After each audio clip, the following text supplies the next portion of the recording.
5-3 in Denver over the Colorado Avalanche. Hampus Lindholm had a goal and an assist to lead the offense. Jonas Korpisalo added 22 saves in net. The next game for the Bruins will be their first ever in Salt Lake City. It'll be Saturday night against the Utah Hockey Club. As for the Patriots, they went through their first practice of the week yesterday in Foxborough. They were without Ramondre Stevenson, Marcus Jones, and starting left tackle Vidarian Lowe. There's a little drama surrounding Drake May. He was listed as a full participant while dealing with a knee problem. According to the Boston Globe last night, he went for an MRI after practice. The team will be back out on the field today and then fly to London for their game against Jacksonville on Sunday. Patriots defensive lineman Christian Barmore was pulled over early yesterday morning by Providence police for what authorities say was a routine traffic stop. Authorities say he was belligerent. Barmore says police were unprofessional and racist. Gerard Mayo told the media yesterday he's already been in touch with this player. Yeah, we're aware of the situation. I had a conversation with him this morning, but, like I said, at least for this time here with you guys, I just want to kind of focus on Jacksonville. Barmore was cited for operation of an unregistered vehicle, driving with an expired registration, and display of plates penalties.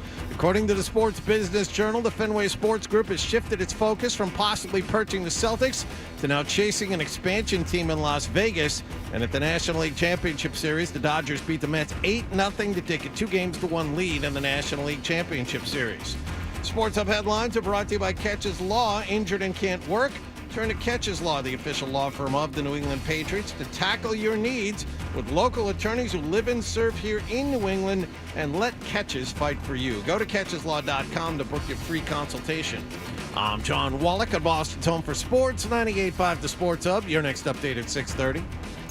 If you've got the app, you've got Toucher and Hardy to wake you up no matter where you are. Or who may or may not have been to jail. Get the app.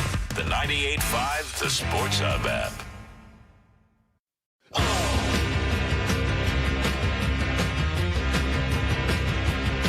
Fred, hello. Hello. Hello. Mm-hmm. Hello.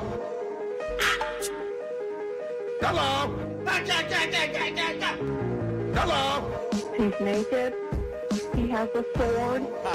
Open him up with a football. 98.5.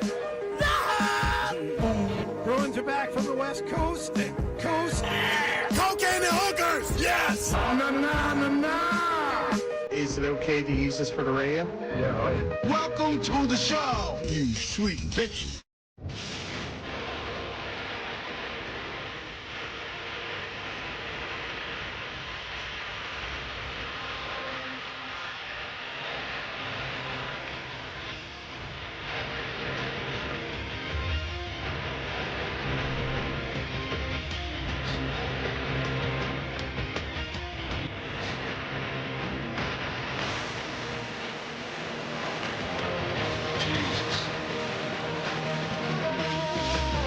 Hey, good morning, everybody. Good morning.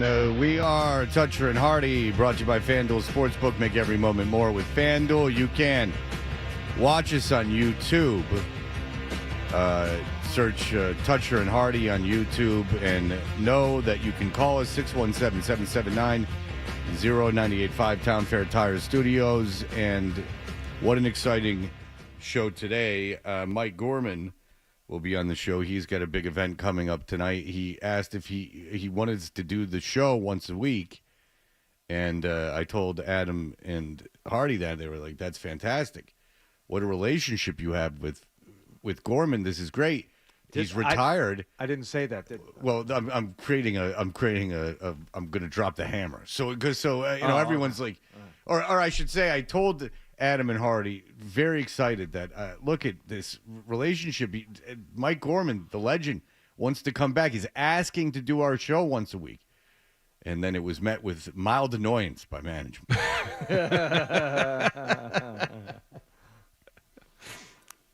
At least it wasn't outright rage. No. You got that going for you. No, but if Mike went to another show and was doing it, people would go like, why did Mike go to the other show? Mm-hmm. But if I go, oh, no, Mike called me and very nicely requested in a roundabout way to start doing the show once a week again. And I went, yeah, we'll definitely find time for you. And we will, after the show today, we'll find a time for him. Adam has his contact information. Mm-hmm. I mean, they wanted me to build relationships and things like that. I got that years ago.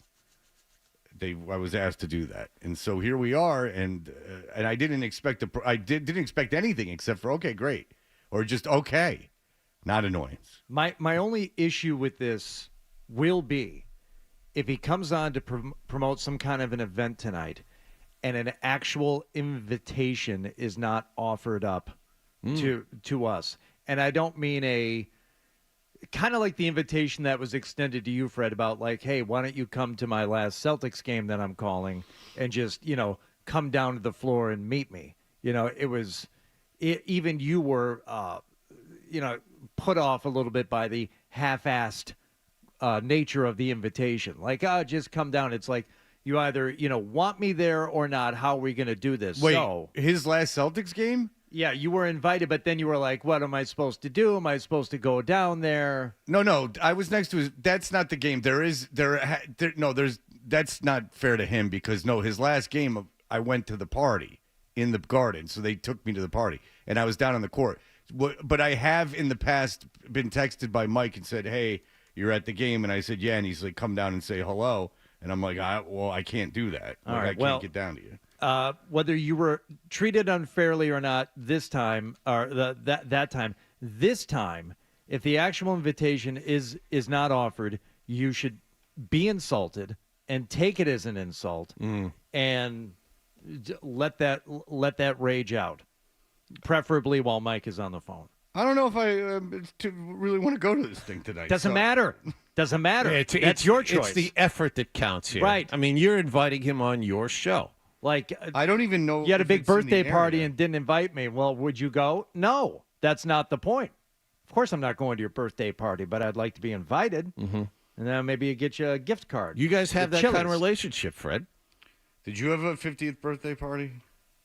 Either of you two, John. I know it was during. I don't even remember back that far. I can't remember the last time no, it was the last time I had a birthday party was when I turned 30, and it was a surprise party thrown for me. It was right around the time I was not successful in my stopping of drinking at that time, but I was in one of the.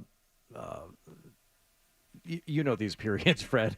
Like a mini dry period. Yeah, I'm going to try it out. You give yourselves 30 days. Yeah, this goes for a while. And a surprise party was thrown for me at my own home where people were just getting hammered. I'm like, this is great.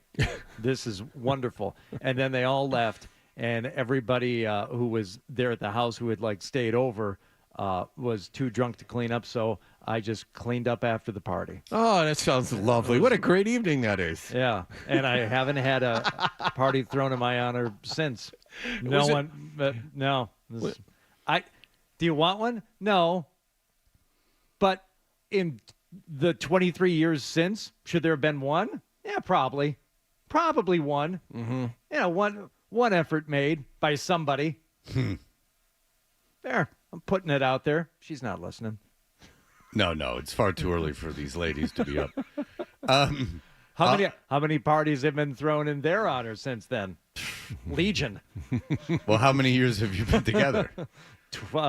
Married for 21 and 4 before that. Okay, so 25 years. I bet you that that you've done at least 17 parties. That maybe people 8 years flown in from all over the country. Yeah. You have the huge dinner parties. Yeah, things. See, I had a 40th birthday party with my wife at the time, and I had a dual one.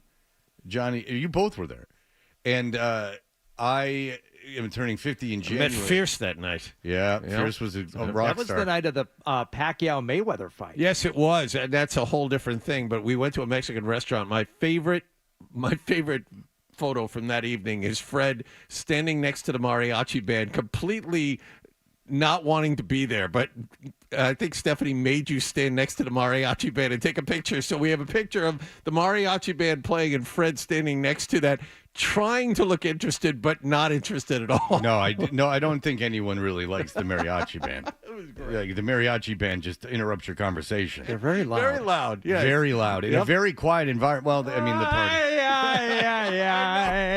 It's really The biggest dick move I did there was like these guys I weren't really friends with. They were friends with my wife's friends, and they were like standing around like acting like hotshot gamblers, like watching this game. So I asked the bartender for the remote and turned the channel.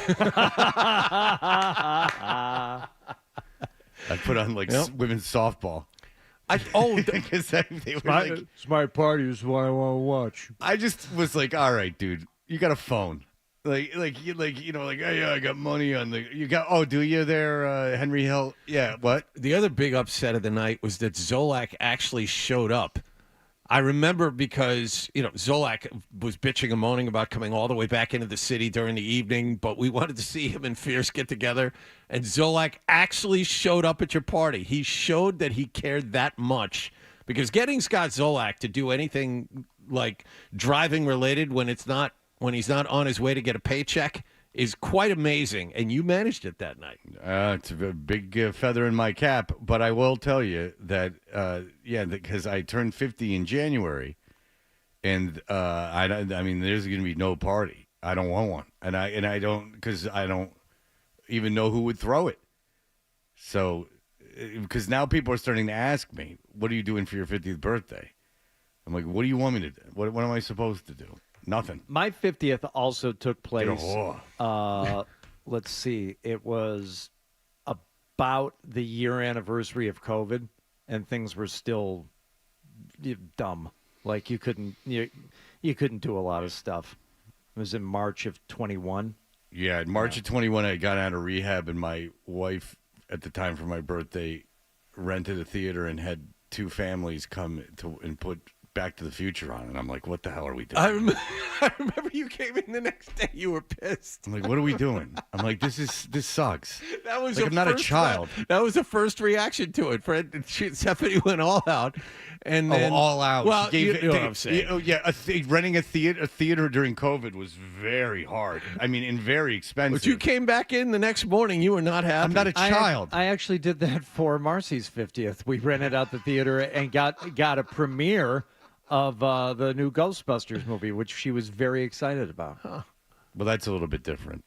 It was the new Ghostbusters movie 30 years old, and how many people were there? We probably had 40. Yeah, well, it's a big difference.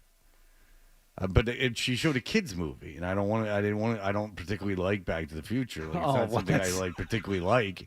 That's an odd choice then. No, I mean, it's a fine film, but it's not like my favorite movie, or it doesn't hold. I think that what you could do is, they were so desperate, you could rent a theater, and then they had like a choice of, like 10 movies that they would put on. Oh yeah, and then that was the one she picked. That'd be a fun thing to do for your birthday party. Like, hey, I'm gonna rent out a movie theater, and then I'm gonna make everyone sit here and watch a movie that it's not necessarily bad, but really only you like for very specific reasons. Blue Velvet. Yeah, okay.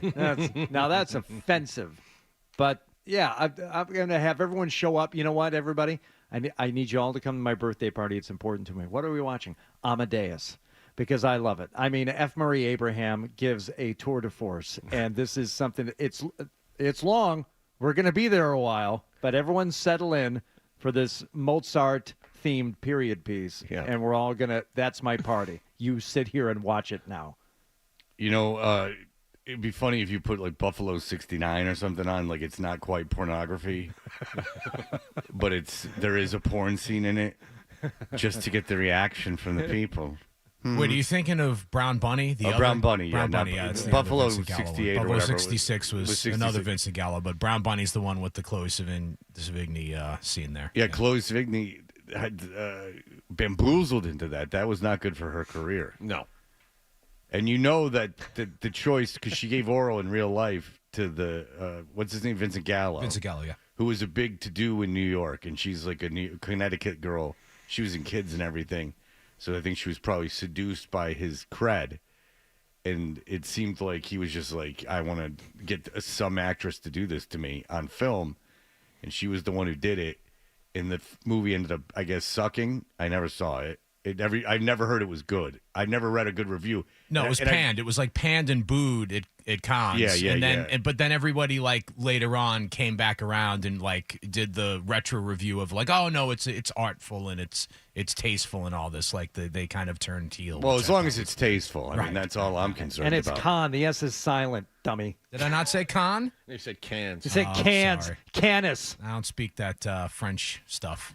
Everyone come to Fred's birthday party. We're doing a screening of Angel Heart, and we're all just going to sit there and watch a not particularly good movie just to see if we can get a tiny bit uncomfortable. Let's really make it a full-on bad experience. Let's rent a theater that doesn't have stadium seating, that just has wooden seats that don't go all the way back.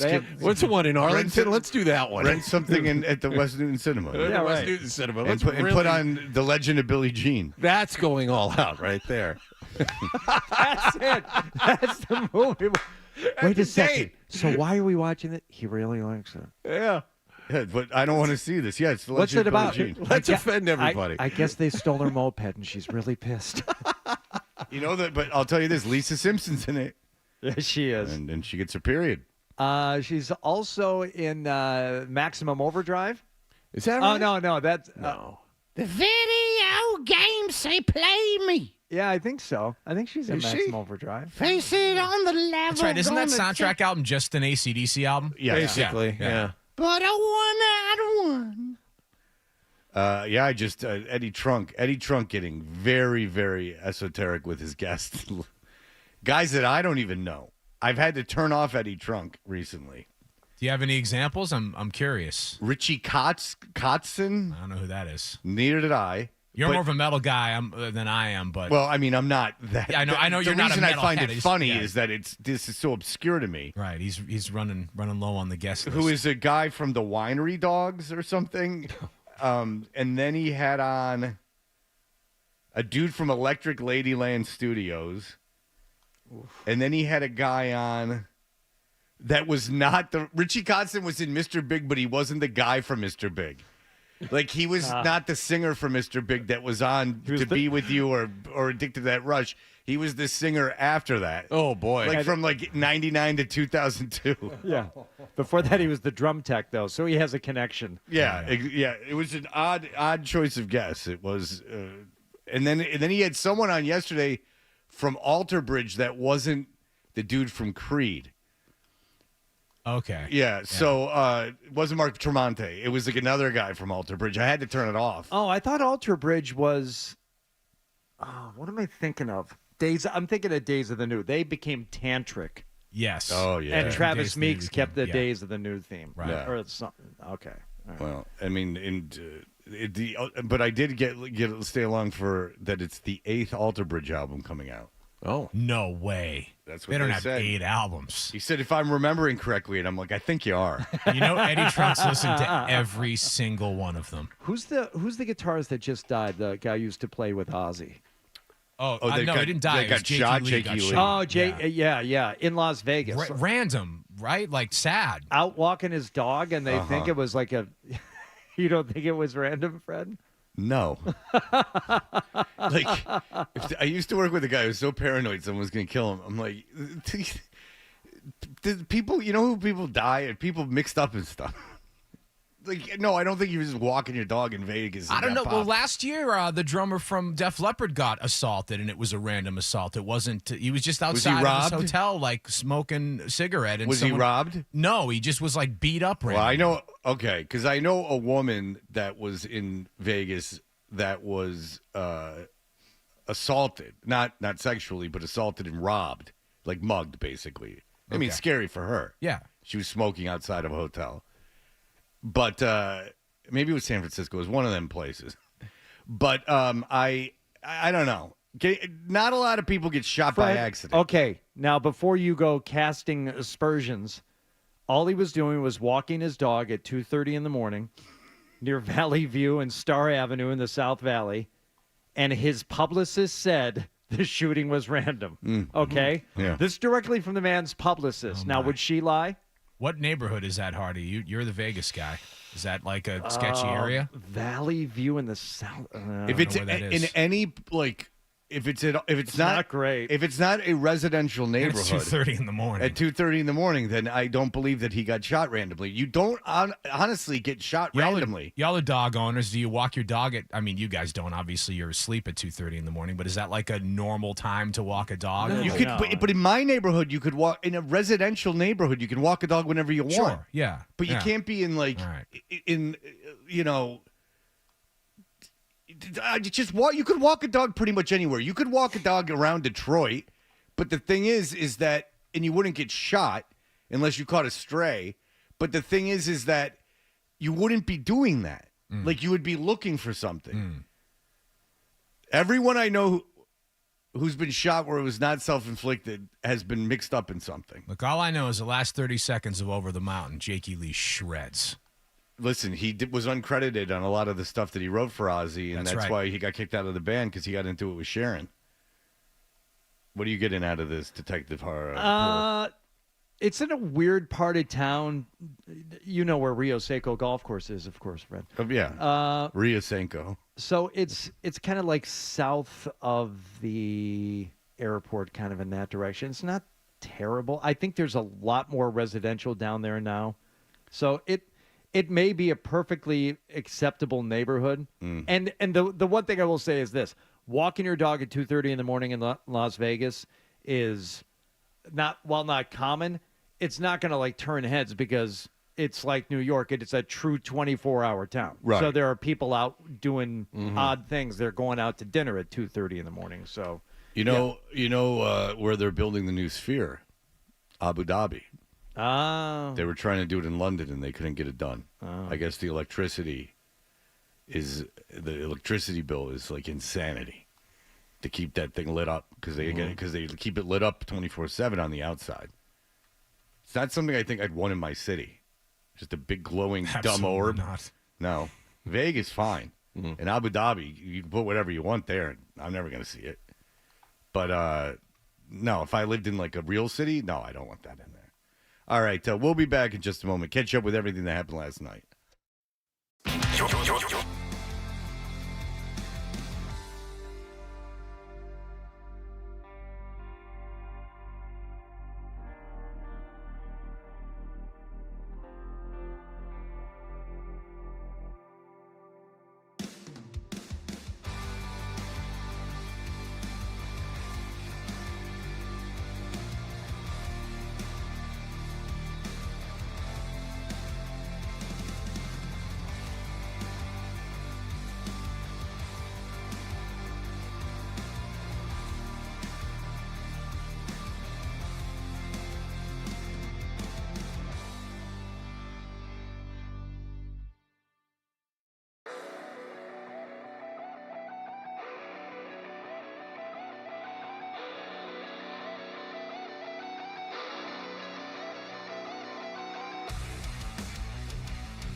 Hey,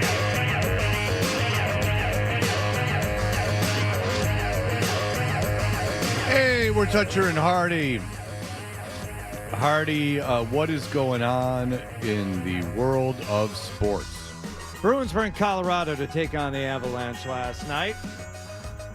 Late one. Oh, then we got started late. And I think I understand the reason why. We'll get to that in a moment. But it was Cole Koepke who got the scoring started for the Bruins last night. Zadorov in deep to play that puck back around near side. Here's Peak. Shot, score! Redirected by Koepke in front. And the Bruins grab a 1-0 lead as this line strikes again.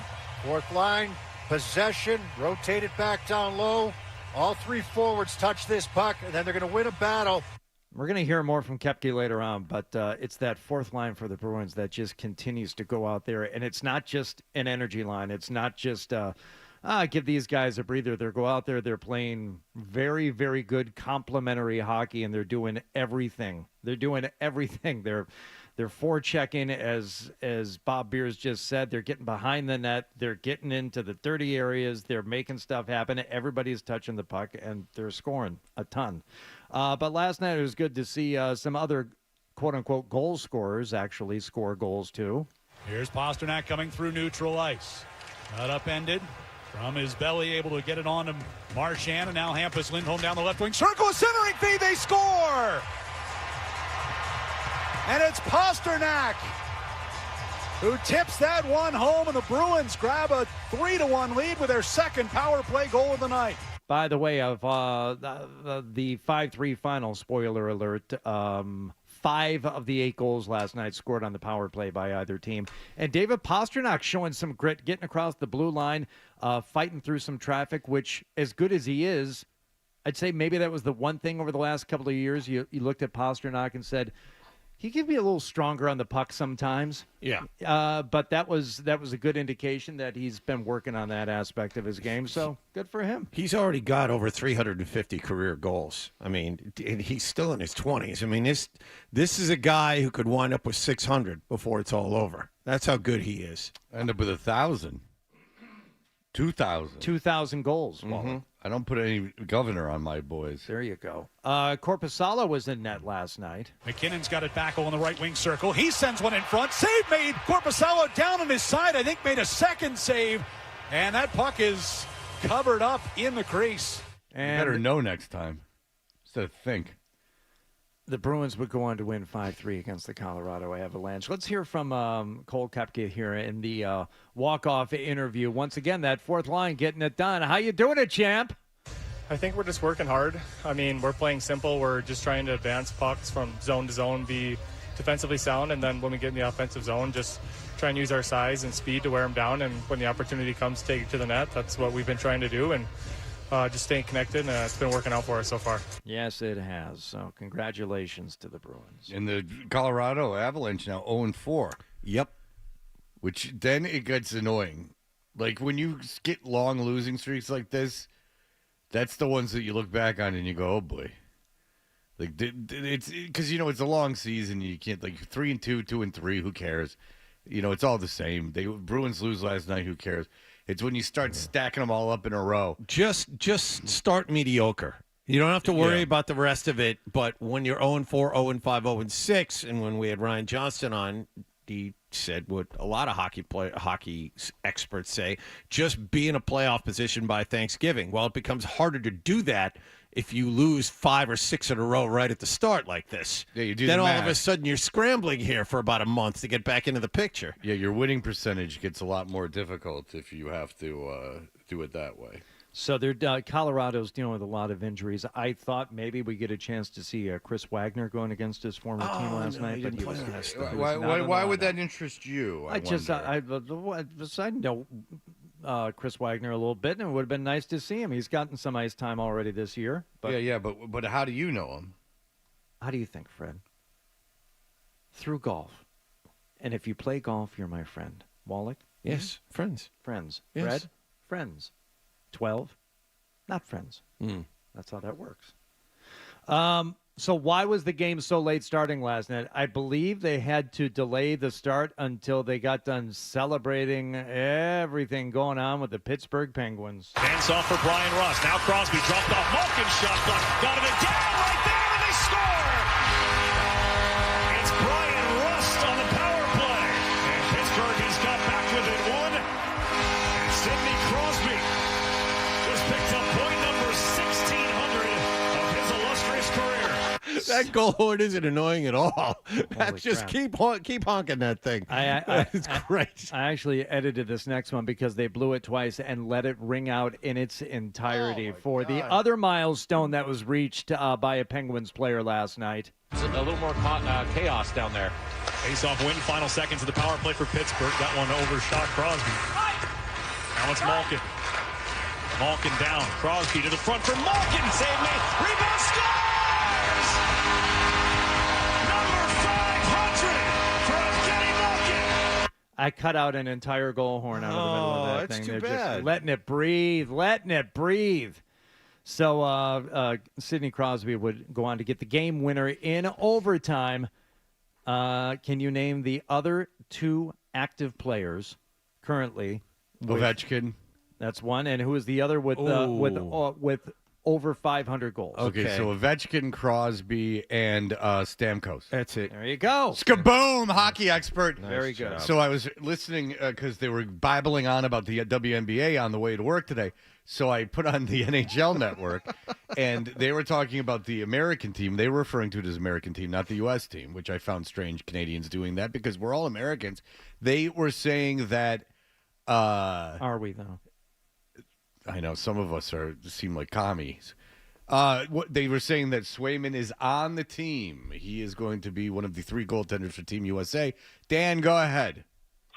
This morning during headlines, pull the tape. He went to say purchase, and Wallach said perch. If I'm wrong, then you're just a dumb bird, but I believe I'm right. Dan, that would be something else if we could get that audio and perhaps put bird sounds behind it. We could play that several times during the show. Okay. Did John say perch during his headlines? Why would I say that? I don't know. Subliminal. Oh, okay. What if... I'm not going to do it because so you know it won't be fake because I don't want you turning down real money. But wouldn't it be funny if like a bird supply store asked John to be their spokesman? There was a conversation between me and Eagle Leasing back in the day. Was there really? There was. Because we called you Eagle? Yes. Would you give me a percentage of the profit?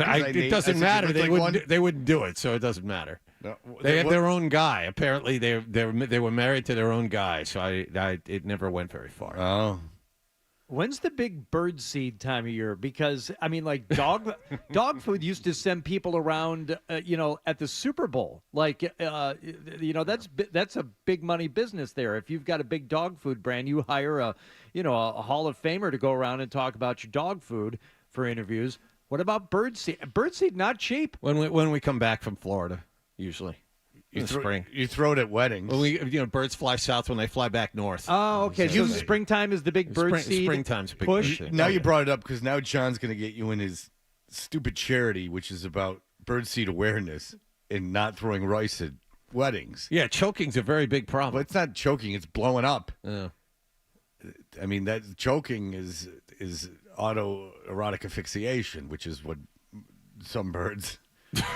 You come to the cage and, and they're hanging there. Oh, really? But because now you're on the email list. I take it you're not because there's this whole thing. It's like stop the explosion, and it's about how many birds died due to people irresponsibly throwing raw rice at weddings. Wallach's 501c3 is called SUIT. It's an acronym for Save Us Eating Toxins.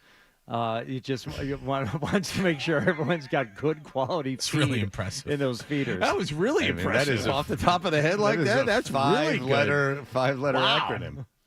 4. Well, then I'm even dumber. Then I'm even dumber. All right. Well, listen, it's exciting. The Bruins are very exciting, and we look forward to the Celtics. I will ask you guys one question. If you were guessing who the Ringer has as the top 5 NBA players who would you say are on it, and when is the first Celtic? When does the first Celtic appear? First Celtic appears. It's Tatum. He's 6, 7, or 8. The top 5 would be Wembanyama, Jokic, Doncic, Shai Gilgeous-Alexander. I don't know who the 5th guy would be. Embiid, maybe? No, I'm probably not Embiid. What did you say? Jokic, Doncic, Shai Gilgeous-Alexander, Wembanyama, and I'm trying to think of a good 5. Are they throwing Anthony Edwards? Your one is way off. Wembanyama's 15th. Okay. Wow. I'm surprised by that.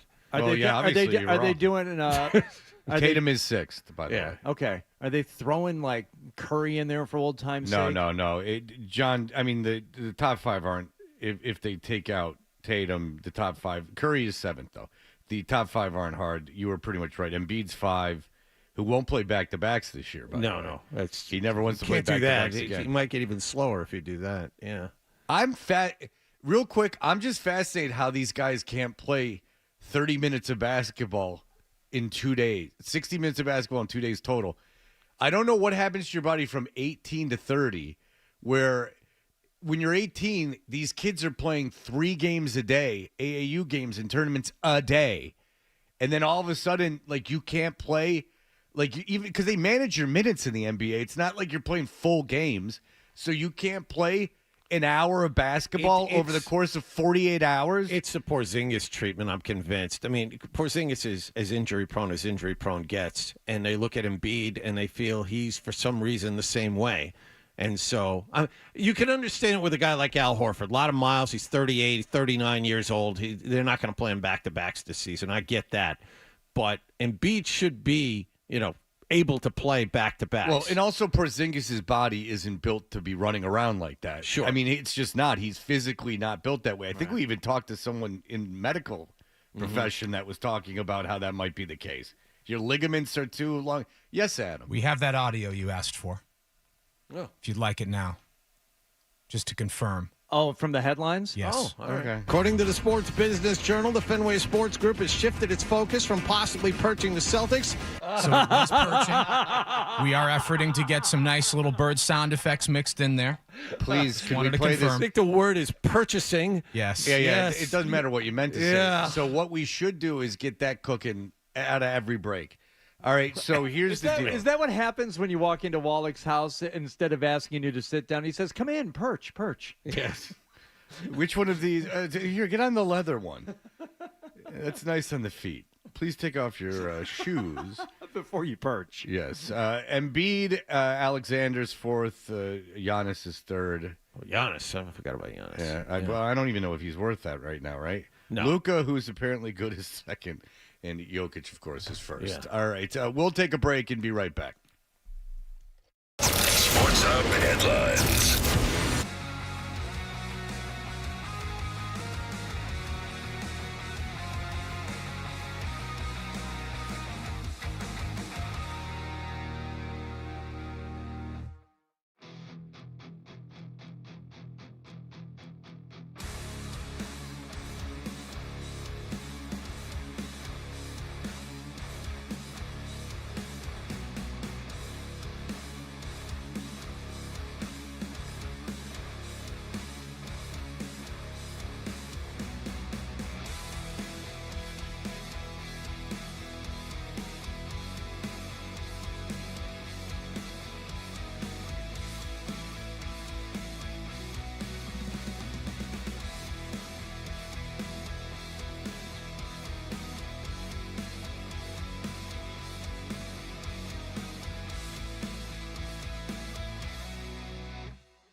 Sports Group has shifted its focus from possibly purchasing the Celtics.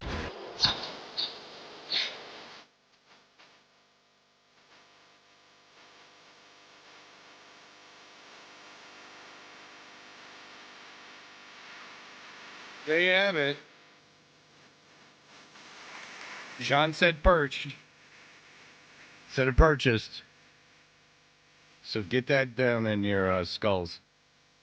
So you ever go on Facebook anymore? No. Rarely. Yeah, I Not rarely go really. on Facebook anymore, but I have a girl that I went to college with that was at John Popper's wedding. Oh, Mazel Tov, John. I had no idea. Yeah. Not looking so hot, John Popper, but I don't know if he has something going on. He didn't take the weight off. He's still a rather large individual. No, he took a lot of the weight off. Is it back on? I don't think that. I think he's the kind of guy that could lose a lot of weight, but it doesn't.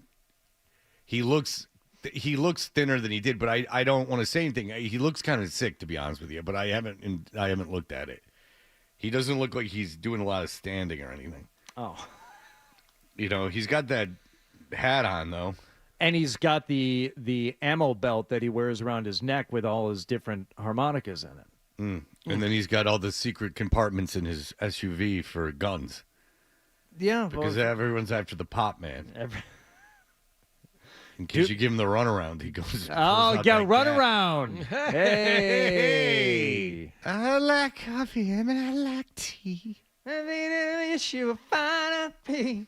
And then, hey. He married a cute girl, as you may imagine. Sure. I don't. You think John Popper's a wealthy man? He's still touring. I would think so. Oh yeah, I thought that was Wallach going, I thought that was you. This is John Popper's version of a bird flying. The wings. yeah. Like a sparrow. Yeah. That's enough of that. I mean, he's a talented guy. You can't deny that he has a pretty good voice, and he overcame being hugely fat to become a superstar. I'm with you. I didn't understand the harmonica thing, and I didn't understand the name of the band being Blues Traveler. I really liked the first album. I played it on college radio, and I was blown away when I saw what they looked like for the first time. It's like, oh, that's not what I thought these guys would look like. John Popper especially, he just doesn't look like a front man of any band. Well, if you remember, that was the premise of that music video, but it was to kind of hide the band. The music video for Runaround was it was based on The Wizard of Oz, and there were 4 characters dressed as the characters from The Wizard of Oz trying to get into the Blues Traveler show. And to try to sneak in to see Blues Traveler, and John Popper was portrayed as the wizard. He's behind the curtain, and they don't show him at all. There's nothing worse in terms of hiding someone. I know where you're going with this. What band? Heart. And Ann Wilson. Just so rude. Just so rude. What video was it for?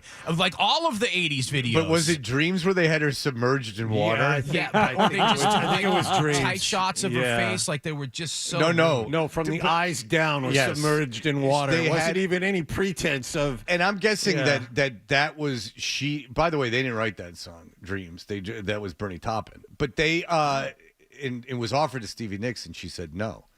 Interesting. But thanks. But so if the video for Dreams, if you don't know, kids, Heart is the Wilson sisters. They're currently touring, and one was married to the singles guy, the Cameron Crowe, and they're no longer married. But she's attractive, and the other one was attractive, but she gained a lot of weight when she got older.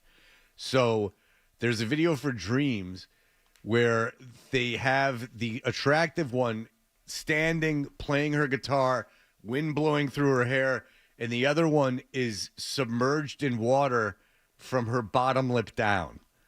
And it's really, but it almost is like Ann Wilson asked to have that happen. I like this song, by the way. I do. Very different from their. You asked what band to transition. We said Jefferson Airplane. This is another one. Yeah. Where they were one way when they first started and then transitioned into a lot of You're absolutely right, keyboard. John. Yeah, 70s Heart and 80s Heart are almost like two different bands. That's a better song than Barracuda. I got news for you. I wouldn't go that far, but you're entitled to your opinion. You don't like that song. I got news for you. I'm looking at this Dreams video right now. Yeah. I don't think that's a real concert they're performing at. It might be at the Sphere, an early version of the Sphere. That makes more sense. Yeah. Okay, now I see it. Yeah, okay. All right, well, I can tell you this, since John Popper's wedding won't take up the whole show, as much as I would like it to. You go to Rollins, you know some, I don't mean to brag, but I know someone that was at John Popper's wedding. And here's the deal. Would you like to guess where the other, on the top 100 NBA players, where the other Celtics lie? Okay. You can guess who's next. His name is Jaylen Brown. Top 15, like 15, 16? Johnny, he's ahead of Wembanyama. He's at 14. 14. All right. All right. So you figure Derek White and Drew Holiday are back in the 30s somewhere. I would bet White's a lot higher than you would think, based on the way he played last year. All right.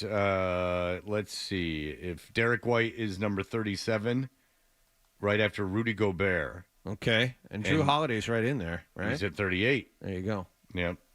Harden's at 39. They're both ahead of Harden. That's they Shetty Holmgren. And then Porzingis not far from them at 42. All right. So there you go. You got 5 guys all in the top 50. Right in front of Alperen Sengun. Yep. Him. Houston, center. All right, Johnny. No need to rub it in. You know what's going on. La, la, la. They got Draymond at 51. Nonsense. Oh, sorry. Way too high. Cade Cunningham. Remember how good he was going to be? He's at 54. Oh, yeah. Cade Cunningham. He does everything great. Has he been healthy at all since he got to the league? I don't know, but I'm going. No, I'm not. I'm going to a Red Wing game the night before Thanksgiving. Yeah. I'm going to go to one of them Red Wing games and then go to the parade and then go take my kids to the noon Thanksgiving Day, like a young Fred Toucher, and then go to a restaurant to eat Thanksgiving, like People Without Family. Austin Reeves is at 81. You can buy his shoe from Taiwan over there, like my son did, and it can fall apart the minute you put it on. Where's Horford? He's. I think he barely made the top 97 100. or something. Yeah, Have you seen this before? I saw. Horford's not in it. Horford's not one of the top 100 players. I think he is. I think he cracked into the top 100. That was the one blurb I saw about it yesterday. Marcus Smart is 92nd. Let me see here. R.J. Barrett, Trey Murphy, Dante He's good. DiVincenzo. Yes. I know. Jonathan Kuminga. Yep. Tyler Herro, Anthony Simmons, Jalen Green, C.J. McCollum, Miles Turner, Jerami Grant, Zach LaVine, Naz Reid, Devin Vassell, Brooke Lopez, Chris Middleton, Jalen Johnson, Jalen Suggs, Michael Porter Jr., Jaden McDaniels, Colby White, Bradley Beal, Herb Jones, Alex Caruso, Fred VanVleet. He's not on this, fellas. I apologize. Okay. Horford is not in the top 100, unless I'm completely blind. And I think that the audience would like it if I went further and further and further. I was going to say, if you could list off all 100. All right. Okay, everyone, get pencils out. Here we go. We're going to start again from the top. All right, here we go. Number 100, Josh Giddey. Number 99, Norm Powell. Okay. These are everyday guys. Yeah. All right, very good. We'll be back. Adolfo was out in Dallas. Adolfo. One thing that needs to be addressed in the what happened last night, the Volan report on Drake May had a lot of hands wringing last night. Volan reported that he went for an MRI after yesterday's practice, an MRI on his knee, and he is listed on the injury report. So this is something to watch here in the coming days. Don't know that. And I reached out to somebody last night. I heard Joe Murray talking about it. He reached out to several people, couldn't get any confirmation on it or any further information. He was a full participant in practice. Yeah, no, he was a full participant in practice, but they had the designation knee next to him. And so Volan said, I heard he went for an MRI after practice, even though he was a full participant. That was Yeah, I Volan's whole know. thing. It's kind of weird. Yes, You know, it is. I spoke with both Kendrick Bourne and Christian Gonzalez last night at a lovely event for Oakers. Yeah. Oh, yeah? You were And with yeah. but this news came out afterward, and they did not offer it up during our little chinwag in front of the assembled masses there. How many people at were there? Sixth String. How many people? A couple hundred. You know who I talked to last night? Who's that? Kareem Aldo. Kandolfo. That's the name you're on. All right, very good. We will be back. Adolfo was out in Dallas. He was. Kandolfo! And he was talking to the people out in front of the Texas-Oklahoma game? Yes, All Red right. River Shootout. Yep, Red Which River. you're not allowed to call it that anymore, but they still do. Red River Rivalry. Sorry. Yeah, no, well, They No, gotta change it. Too many people start shooting each other if that happens. In Texas, they'll start buying guns. All right, we'll be back in just a moment.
sports fans start their day.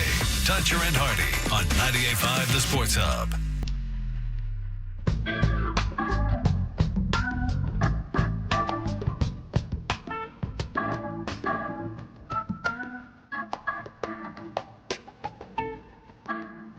According to the Sports Business Journal, the Fenway Sports Group has shifted its focus from possibly purchasing the Celtics. Hey, this segment is brought to you by DraftKings. We are Toucher and Hardy. You can watch us on YouTube if you search Toucher and Hardy on YouTube. Adolfo Gonzalez is someone who was a part of the old show, but I've remained friends with him. And he got audio for us when the Celtics were in the NBA Finals in Dallas, and when we started talking to him, it brought back fond memories. I flew him back here. He was back here for a week, and lo and behold, we didn't even ask him to, but he's over there in Dallas where they have the Red River Shootout between Oklahoma and Texas, and I don't know what he did, but I know there's a big state fair around it. There's a big Texas State Fair, and this game is part of all the attractions. Yeah, so the Cotton Bowl is located on the State Fair grounds. So, obviously the State Fair is, the thing that only lasts for a certain amount of time, but there's all this room around there, and the Cotton Bowl is right there. So the game takes place during the fair. So Adolfo is there not only to talk to these people about the game, but also about goings-on at the State Fair. Is it okay we use this for the radio? Sure. So what do you think about the game today? Oh, fantastic. It's 365 waiting for this. So happy that we had the victory. OU is an awesome opponent and a lovely people. It does seem... So this sounds like alumni 59 to 66-year-old drunk guy. He's had one too many, I'm going to say Tanqueray and tonics. He's not out there drinking Lone Stars. He's past that point in his life. But he's had several cocktails. He's talking about how lovely everybody is. I also think there could be a half an edible situation that maybe his nephew gave him. Oh, he's got one of those gummies, wink. He's very loving. He's beautiful people. Yeah, just like how people that went to Oklahoma are a beautiful people. Because that is their identity. It's Oklahoma people. And a lovely people. It does seem like a more friendlier rivalry than most other... Sounds like Adolfo's had a couple as well. Probably kind of tripped over that second R. It sounds like Adolfo. Everyone's having a good time at the Red River Shootout. It does seem like a more friendlier rivalry than most other sports teams. So why is it so convivial? Oh, boy. What's he going for there? Convivial, I believe. Yeah, convivial. What does convivial mean? Friendly and kind of a jaunty, welcome way. Convivial. Cheerful. Are we positive convivial is the term? Yes. Convivial is friendly, lively, and enjoyable. Example, a convivial cocktail party. Adolfo has a larger vocabulary than he knows how to use. I think we can all agree on this. Well, So he deleted one consonant. Are we going to kill him for that? Back that up with convivial. I'm thinking, okay. Well, listen, he said convivial, which is more than I knew. It does seem like a more friendlier rivalry than most other sports teams. So why is it so convivial? Because we both came from the Big 12. Now we're in the SEC, and we are going to be a team to be reckoned with, and so is OU. So have you done anything at the fair today so far? We loved Fletcher's corn dogs, and so we've had a great time just visiting and just interacting with our brethren. With our brethrens. For some reason, I have a little bit of cases of munchies, more than I'm accustomed to. Thank you to my nephew. I don't know. Cole. I don't know if it's. I think you might have. This sounds like a guy who's like had a few drinks, and him and Adolfo are both pretending to be really smart. Yes, it's like sitting in the back of I don't know. It's just like. It doesn't sound like. I think you maybe overshot the I don't think he's sitting there in a seersucker suit and a Tanqueray. I think there might be another vibe happening here. Maybe this guy wasn't quite at the game. Maybe there's a reason he's plugging the corn dog place. It's because that's how he feeds the kids. Speaking of the state fair. Yep. Speaking of the state fair, did you know that a long time ago that the state fair once held a Klan day for the Ku Klux Klan? All right. Well, why did you have to bring prostitutes into that? Oh, they're so unfairly put with the Ku Klux Klan. They once hoed a Ku Klux convivial Klan day. Adolfo is a man who says fight the power. You know what I'm saying? That's what Adolfo has to say. He says fight the power. Why are you doing this, Adolfo? Come on. What are we doing? Well, listen, he's stirring it up.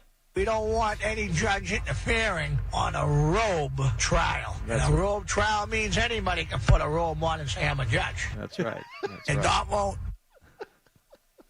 Did you know that a long time ago that the state fair once held a Klan day for the Ku Klux Klan? No, I never heard of that. Yeah. And I would not ever think that was the case. But it's true. There's there's print advertising that shows that. No, I do not. I do not believe that's true. Oh, yeah. I mean, as a matter of fact, the second founding of the Ku Klux Klan was based out of Dallas. It does not matter. Whatever was in the past, that is not the way we feel as Texans. That's not the way we feel as Americans. But it is pretty f***ed up, though, right? Adolfo.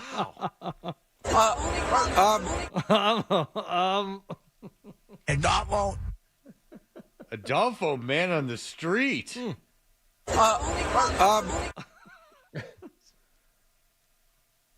My goodness. And Doc won't.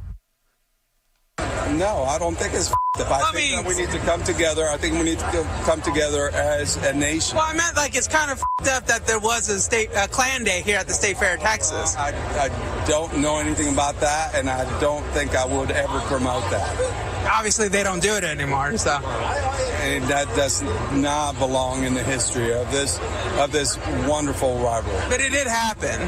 I do not know that. Yeah. Okay, well, that's all I need. Well, check in made, Adolfo. Hey.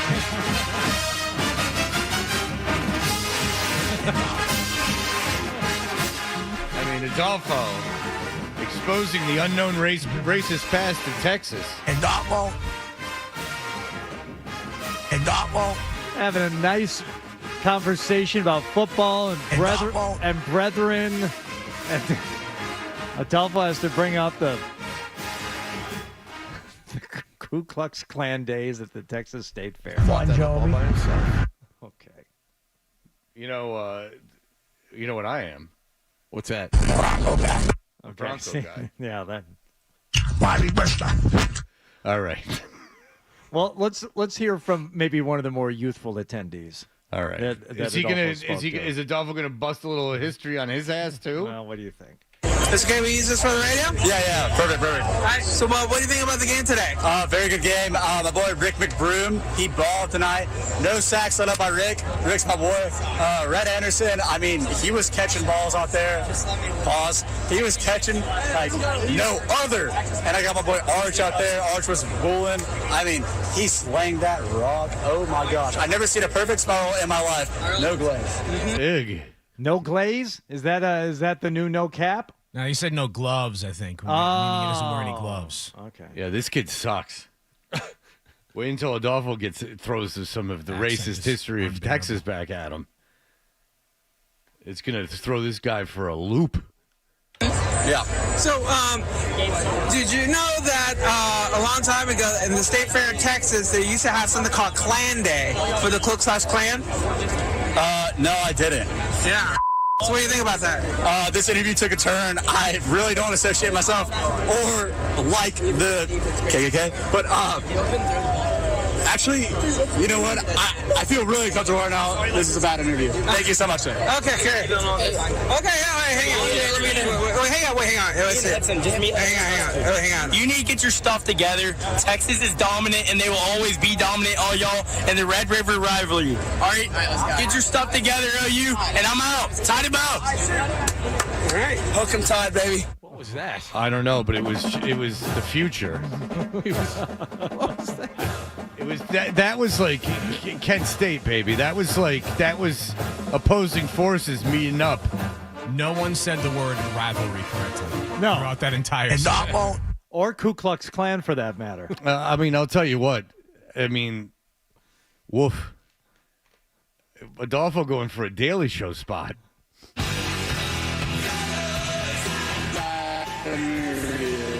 In the Red River rivalry. Oh, boy. All right, well, Adolfo showed them what was doing. That's right. Adolfo, very impressed with the ticket price for those, by the way, also apparently is $600-800, maybe $1,000 to get into that game. Really? Yes. At the Cotton Bowl? That's a big deal. That's a big deal. Big deal. And the state fair happens like all around the Cotton Bowl or something like that? Yeah, well, the corn dogs, you heard about Oh, that. yeah, the corn dogs, very important. Well, I'll tell you this, is that it makes me realize that that's got to be easy to park. Yeah, That's all I got to say. I'm thinking showing up, that's easy parking Yeah, situation. I'm thinking like all the rubes that go down to the stupid state fair, and then those idiots that are Walmart fans of those two schools. Yeah, I'm sure you got a big collection Hey, well, what of could go morons. wrong? You put all the state fair people and all the... You know what a state fair is? It's like a giant farmer's market. It's like everything wrong with the farmer's market times a million. And then you put the tailgaters right next to them. Perfect. Yep. I think the last state fair I went to was the New Mexico State Fair, and we had to broadcast every day during the New Mexico State Fair. That thing was brutal, Hardy. That thing was brutal. You We were had to do the they were same, still yeah. doing it when you got down there a couple of years later? I only had to do it the 1 year, but yeah, that was always a showing of humanity.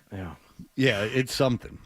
So, yeah, good for Adolfo. But I got to just imagine bumping around that clown show. I'm wondering how he got there.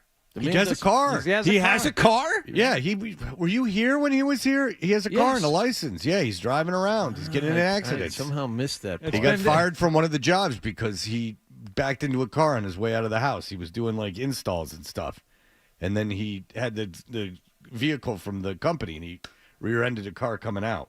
We've discussed it since he was here, too, John. The fact that Adolfo has a car and drives himself places. I don't remember. You know what John's been too busy doing? Oh. Well, if you were listening to earlier when he misspoke. You know what he's got in his mind. When he misspoke and he said perch instead of purchase. According to the Sports Business Journal, the Fenway Sports Group has shifted its focus from possibly perching the Celtics. According to the Sports Business Journal, the Fenway Sports Group has shifted its focus from possibly perching the Celtics. That's what is on his mind. You think that he can remember everything that happens on this show that we go into great detail about? No. And is brought up numerous times? His feet are itching. He's up and down, 1 foot after According the to other. the Sports Business Journal, the Fenway Sports Group has shifted its focus from possibly perching the Celtics. You know, there's an infinite amount of those you can make. I mean, so the more outrageous the bird noise, the better. Which is why I complimented Nick on the duck sounds. I'm like, never mind the fact that ducks don't perch. That's what we're going for. Yeah, screeching, anything you want. Yeah. I mean, there's really no wrong move with those. Yeah. You could even put a cow for all I care. But, you know, you could, and they can only take about 10 seconds to make. Yeah, keep churning them out, So just guys. keep churning them out because they're annoying John. And that's really what this is all about. Mike Gorman reached out to me yesterday, and he is willing to join the show as we go throughout the basketball season. But today is not about basketball. It's about life post-basketball and something he's got going this evening. We will talk to Mike Gorman in just a minute.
Woody Johnson's freaking going for it. There are a lot of owners that would not do what he's doing. He's just throwing the money around. Yep. He's going after anybody who will play for him, and he's trying to accumulate talent and build a better roster, and he's not suffering any fools. He's blowing his idiot coach out in week 5. You got to give him credit. That's a team that's desperate. They're tired of losing, and they just want to do something. It might be reckless, but it's better than whatever's happening in New England. Zolak and Bertrand, weekday mornings at 10 on the Sports Hub. Now, more Toucher and Hardy on the Sports Hub.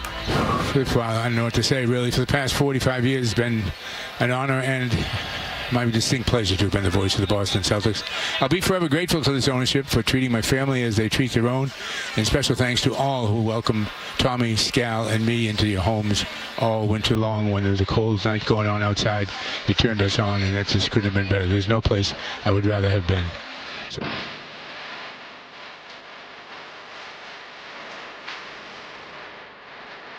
Hey, we are Toucher and Hardy, and that was our good friend Mike Gorman as he signed off for the final time of doing it all the time. And it works 100% of the time, half the time. Mike Gorman tonight is going to be at, what is it, the Huntington Calderwood on 527 Tremont Street in your own Boston, Massachusetts. You can buy tickets at thehuntingtontheater.com. It's a whole improvisational thing, and he'll get into that. We'll talk about that. Michael Gorman, hello, sir. Hey, it's been a while. How are you? Well, I talked to you yesterday. What are you talking about? I know we did, but I was trying to play the game. Oh, Jesus, Michael. How dare you? All right, well, listen. So, yes, it has been a long time, and you signed off the air, and now tell us what you have been up to since then. What have I been up to since? Well, we went to Paris, and the Olympics were just starting, and so that was the best time to leave Paris. So we stayed there for a few days, and then we took off and went down to becoming maybe my favorite city in all the world outside of Boston. It's Athens, Greece, which is just a wonderful, wonderful place if you ever want to go visit. If you're in ancient history, if you're in a modern, what the modern kid is in that. I'm getting lost my words. The great thing about Athens is that you walk down the street and there's a pillar that is probably 2,000 years old, standing where it stood for the last 2,000 years. It's just all sorts of stuff that you can just get lost in the history of the world. Not just the history of the Greeks. So we hung around there for a while, and then we went down, and my brother-in-law, who for the second consecutive year has outdone anything I could ever do for him, was given the use of the yacht that the owner of his company has, because he like me is retiring this year. So as a gift, the owner said you can take the yacht and take it for a week or two and just go have fun. And this is we're talking about a little boat here. We're talking about a 162-foot yacht. It's 4 stories high, and has a crew of 8. We were only 6 people on the boat, so everybody had their own crew member. I had a crew member and a half, So we just kind of bopped around the islands there and went to Milos, Santorini, Hydra. Just bounced around the Greek islands. It was a lot of fun. We'd kind of travel maybe 4 hours a day, and that's what would take you from one island to the next, and then they'd find this place where we could just dive in off the boat and swim. It was really pretty sweet. So we did that for a while. For a while. Now, how do you accumulate these friends? How long did it take you to find a guy that you knew would have a yacht for you to have a week in Greece? Brother-in-law hookup. I married his sister. That was how I did that. Yeah. All right. It's a brother-in-law hookup. Because I feel like I haven't been taking advantage of my position enough. I don't feel like I would die today and not have very many connections. So I'm looking at. I just quickly, Mike, had to Google what a 162-foot yacht looks like, just so I can, have an idea. This is the type of thing that would be big enough to have like all the stuff, like other boats and jet skis and stuff that you can deploy off the back. All the toys, yeah. Yes, all the toys there. We had jet skis. We had you name it. It was like, have you ever seen the back of a C-130, which is a commercial, military travel thing where they lower this big ramp and cars drive on and everything else? That's what it's like with this boat. it's slightly different. It's not quite automobiles and trucks going on board, but it's jet skis and all this other stuff. It's a great boat. I mean, I keep telling them it's a ship. It's not a ship. It's not a boat. It's definitely more like a ship. But it's fun, and the crew are really good, and the captains are really good guys. The second year in a row we've done this. Second year in a row. Yeah. How much you tip at the end of that thing? Because I watch Below Deck. They expect some cash money at the end of that, Michael. How much did you tip? They got nothing out of me, bud. Nothing out of me. Really? Yeah, I asked him that. I asked my brother-in-law that. I said, "Do you want me to give some money to these guys?" He said, "No, I'll take care of that." Wow. So you got off free because that's like tens of thousands of dollars that these people are getting tipped. And you got out of that, too. Oh, they don't tip me like $10,000. Come on. Give me a break. Do you guys watch Below Deck? Below Deck, No. that is a standard tip at the end of that Yeah, thing is yeah. anywhere between $10,000 and $20,000. At the end of what? A week? Yes. Yeah. 4 days. Oh, wow. Yeah. Jeez. Yeah. We're all business guys. Yeah, well, We I should be mean, doing that. they're split into 8 ways. Did you witness any amorous relationships among the crew members? Because again, from Below Deck, they're all having sex with each other. I didn't know. I saw no evidence of that. That's a shame. Yeah. How much did you think No, about? Yeah, go ahead. Wait, how much I think about what? Basketball. Did you think at all about basketball during those times? Yeah. No. I did see a couple of Giannis posters in Athens, but that kind of, for a moment, it kind of jarred me back to reality. But I'm pretty good at putting that stuff out of my head. Okay, and so going on to the next thing. I have a great picture. I'll forward it to you guys of my nephew and my niece's husband and me, and we lined ourselves up as the tag team champions of the world to take on anybody in these Greek ports. We had some pictures we would circulate. We didn't name for ourselves, but I got one picture I love of me and the two guys. Makes me feel very young. I'm kind of like who's one of those managers in the WWE? Oh, like Bobby the Brain Heenan, the greatest, the man with the genius. No one. Yeah, okay. Yeah. Or exactly. Mr. Fuji, for that matter. Mm-hmm. Both brilliant men. Both, absolutely. All right, but anyway, let me get back to this thing tonight because I don't want to lose folks down. I have quite a bucket list, and we haven't some of these things knocked off. But one of these was to perform on stage in a serious role as opposed to doing anything sports related. That's what this is tonight, because I wouldn't want to mislead anybody. It's a very serious play, and they've given me a very nice role in it. So I'm getting a chance tonight to fulfill another thing I've always wanted to do, which was be serious in front of people as opposed to trying to think of the next question to ask. Okay, so this is a play. Now, do you have a script for this play?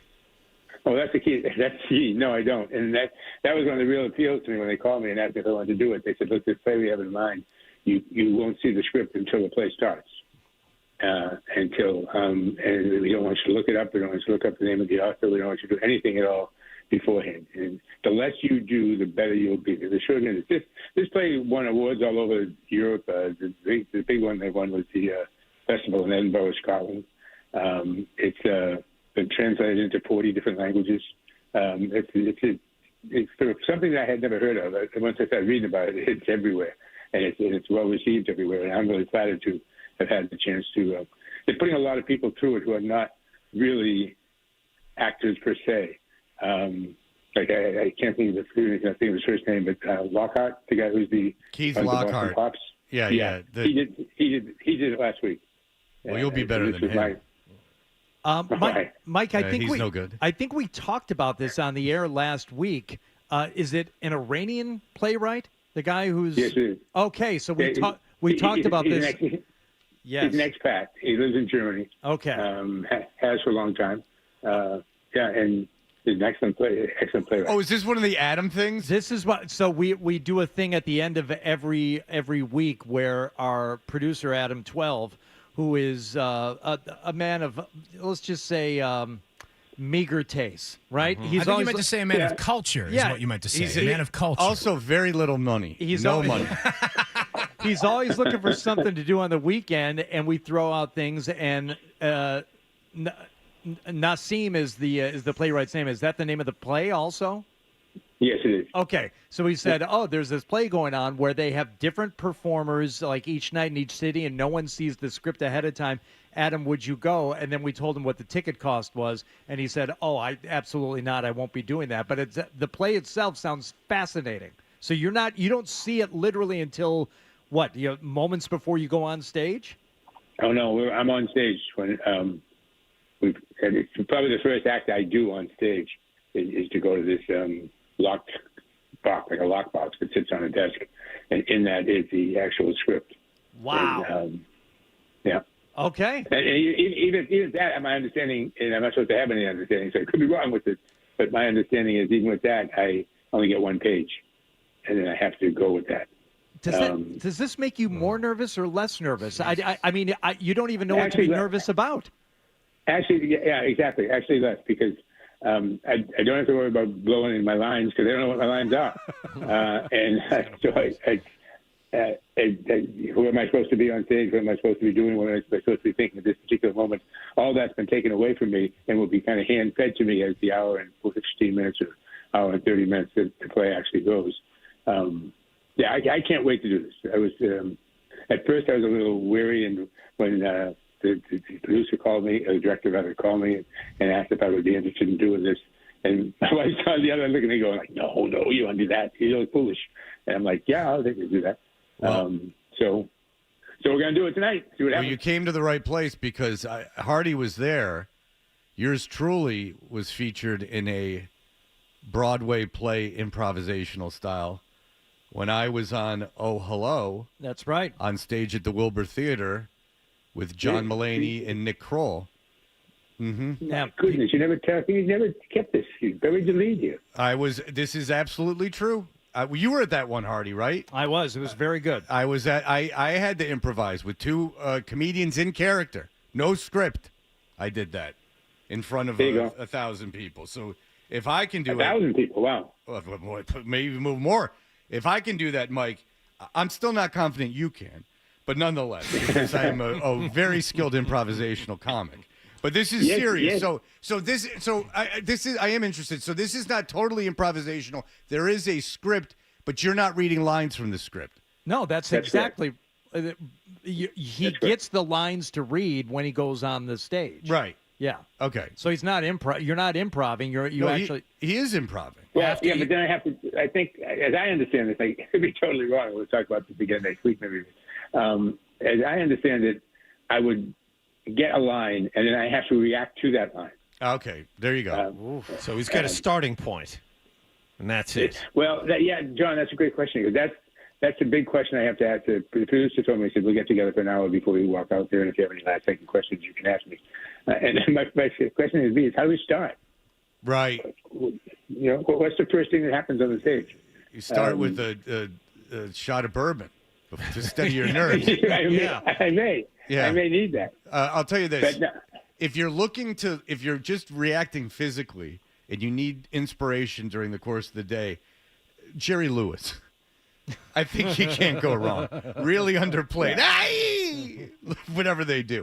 No. Okay. I can't let you go down that road, because this is not a comedy. This is a serious Mike, play. no one thinks it's a comedy. Everyone's understands. Not yet. It isn't. That's right. I know. Make this performance your own. Take that in a direction they wouldn't expect. Mike is really wants to do well tonight, and I think he's under the impression that our dumb audience is going to come and ruin it. So no, everyone, this is a serious affair. Wear a tie. It is. It is not black tie. You're saying one could wear casual business. It's a serious play about lost. And you're in it, and it's exciting because they feature local, very important people. The name of the play is Nassim. It's at the Huntington Calderwood tonight. You can see our friend Mike Gorman as he prepares, as he goes on. You can go to the huntingtontheater.org. Adam just got an erection. You can go to the he loves .orgs. You can go to the huntingtontheater.org and buy tickets. Also, they have a audio. They have a bunch of information about the play up there. The huntingtontheater.com. Go see tonight our friend Mike Gorman up in the improvisational production of Nassim, award-winning Nassim tonight at the Huntington. See Mike in his That's good. series. You got it. Yeah. Thank you. That's a great plug. Thank you. Good luck, Mike. You got Appreciate it. Yeah. Well, you'll do great. Yeah. Don't worry about it. You'll be great. Well, we'll see. All right. I'm going to be there, though. That's the key. Yeah, you're showing up. What do you Alan say? If I'm showing up, that's 50, 60%. So it's just showing up. That's right. They'll be just enamored by your presence. Your charisma will carry you. And in the future, we're going to try to meet at a later hour, right? 8:20 maybe? All right. You did very well. But stop trying. You're retired. You can get up in the morning, Mike. All right. Stop that. All right. We'll talk to you soon, Mike. We appreciate it. Bye-bye. Bye. There you go. Mike Gorman. I can't believe he's doing this thing that we just talked about. We were just making fun of him. But Huntington Theater on the campus of my alma mater, Northeastern University. Yeah, he's really serious about this. Like it's a big deal apparently. I don't know. That's very cool. I went to the site right as you were saying it, Fred, and his featured performer tonight, Mike Gorman. Yeah, so the deal is that the reason I like this so much is that Mike has retired, and obviously like he had access to that yacht and everything, but you'd like to think that when you've had a long career and a lot of success, that when you retire, and he did retire, that when you make the decision not to work anymore, life is very enjoyable, right? That's what we've been led to believe. That's sort of the American dream. That's why you try to save money. That's why. So there's an end goal of here after I retire, I'm going to enjoy my life. But so often you hear about, Bear Bryant when he didn't coach anymore and this and that. And I was telling Mike yesterday, I really do like seeing someone trying new things, really enjoying life, like taking that opportunity of having that free time and, what he's earned and going off and doing new things. The idea that he has a bucket list, I find very exciting, and I think everyone should, because it's a bit of something to aspire to. I truly believe that. And it's not your version of a yacht. Like, we're not going to be on a yacht, any of us, but around the Greek Isles. But your version, it could be you got a lake house. It could be you're trying skeet shooting for the first time. I don't know. You want to run a half marathon, like something when you retire. I don't know. I think you could at least hold out hope that you have a brother-in-law who works for someone who owns a $500 million yacht and gives it to you and 5 of your friends for a week in the Mediterranean, float around the Mediterranean. Jesus, wow. Yeah, it's a lot. It's a lot. All right, we'll be back in just a moment. Sports Hub.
here.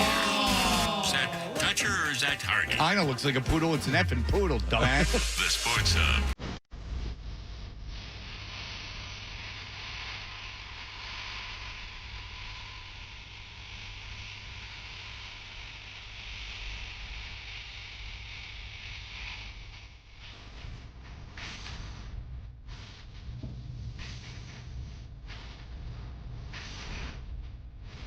All right. Hi.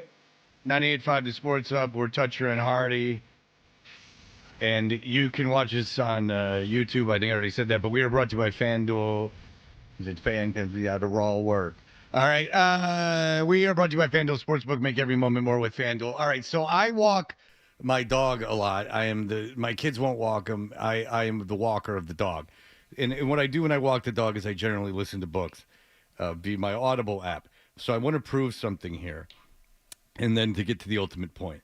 This is what I've listened to recently. How to Murder Your Life, Cat Marnell, Recovery, Russell Brand, Is Needed for Pain, Dan Perez, Lit, Mary Carr, Carol Knapp. Do any of you remember Carol Knapp from The Phoenix? She wrote a famous book called Drinking. Dream Seller, Brandon Novak, From Punk to Monk, Rebel Girl, the Kathleen Hanna book, Evolution of a Cro-Mag, Cherry by Mary Carr, The Liars Club, very famous by Mary Carr, No Encore for the Donkey by Doug Stanhope. So I just want anything at this point. So it was suggested to me, I listened to this book, Dirty Rocker Boys. No one asked me except for the people at the Audible. They said Dirty Rocker Boys. Bobby Brown. Remember Hot Bobby Brown from the Kid Cherry Pie video? Well, that Dirty Rocker Boys was a song by, like, Kicks. Probably was, but all right there, Rucker. Our own Eddie Trunk, ladies and gentlemen, sitting in. But it's by Bobby Brown. Remember really hot Bobby Brown? Yeah, She was hotter than Pamela from Anderson. the Cherry Pie video from Yeah, Warren. she was like everyone masturbated to that. And so I listened to this, and and what I don't like, and it's going to get to my ultimate point, is that the book starts with her sleeping with a young Leonardo DiCaprio and him being almost premature with her. And but she talks about how he's larger than Tommy Lee. And then she talks right down at the point of the book where she's engaged, in quotations, to Tommy Lee, and Tommy Lee meets Pamela Anderson, and Pamela Anderson's talking about how her current boyfriend, who's a guy on Baywatch, he is not up to par downstairs. Fast forward. I dropped my kids off at my ex-wife's house last night, and my daughter informs us that she was at a friend's house and they were watching that Menendez thing. Yeah. Now, the Menendez thing, as we've talked about, is softcore gay pornography, which is great. It's fine, but that's what it is. It's for women and gay men. I have to say, especially gay men.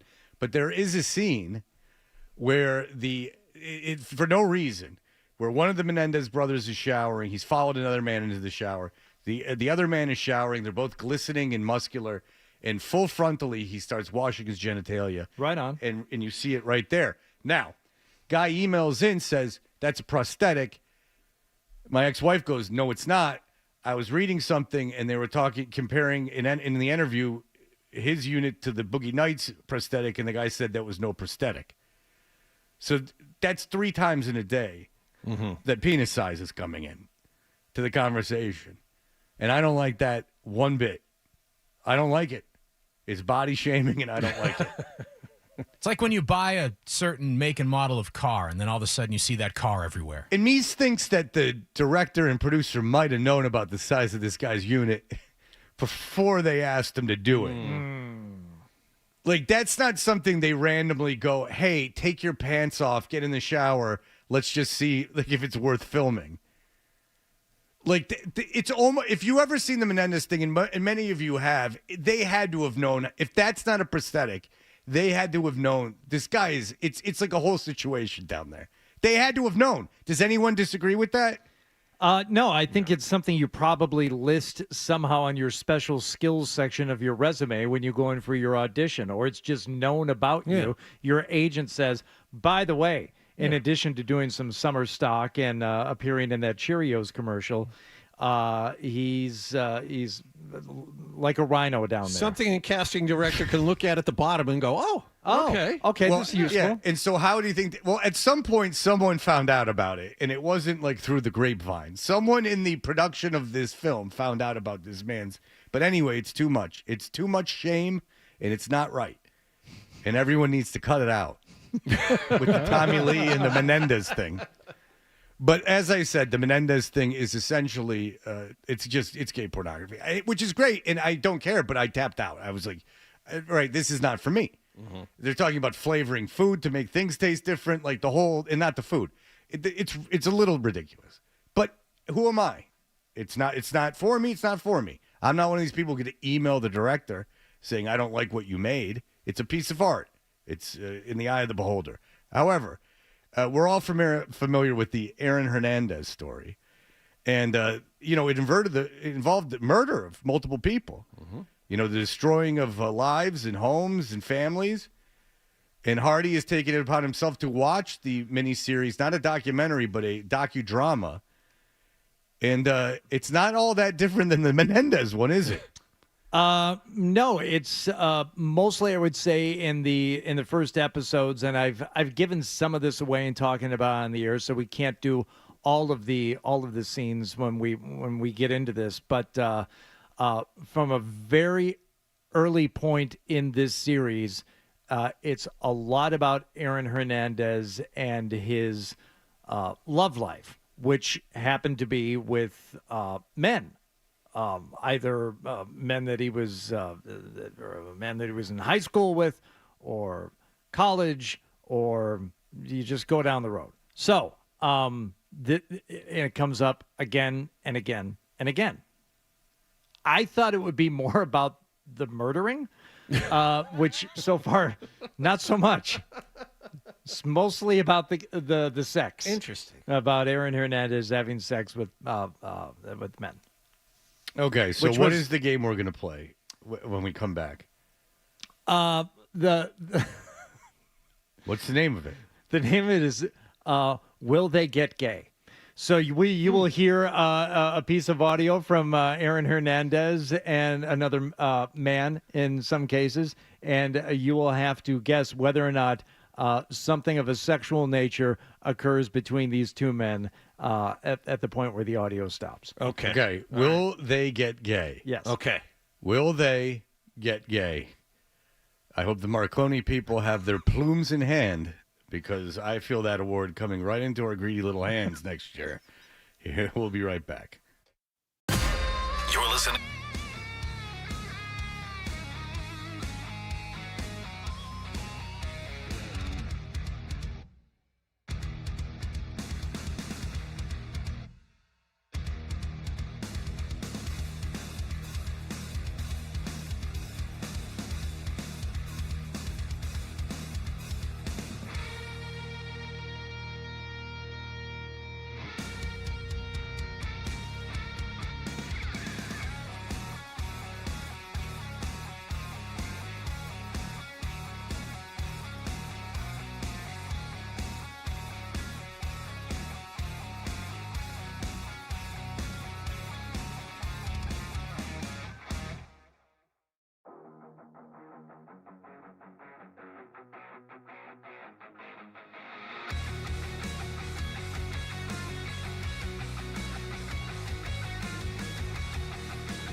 According to the Sports Business Journal, the Fenway Sports Group has shifted its focus from possibly perching the Celtics.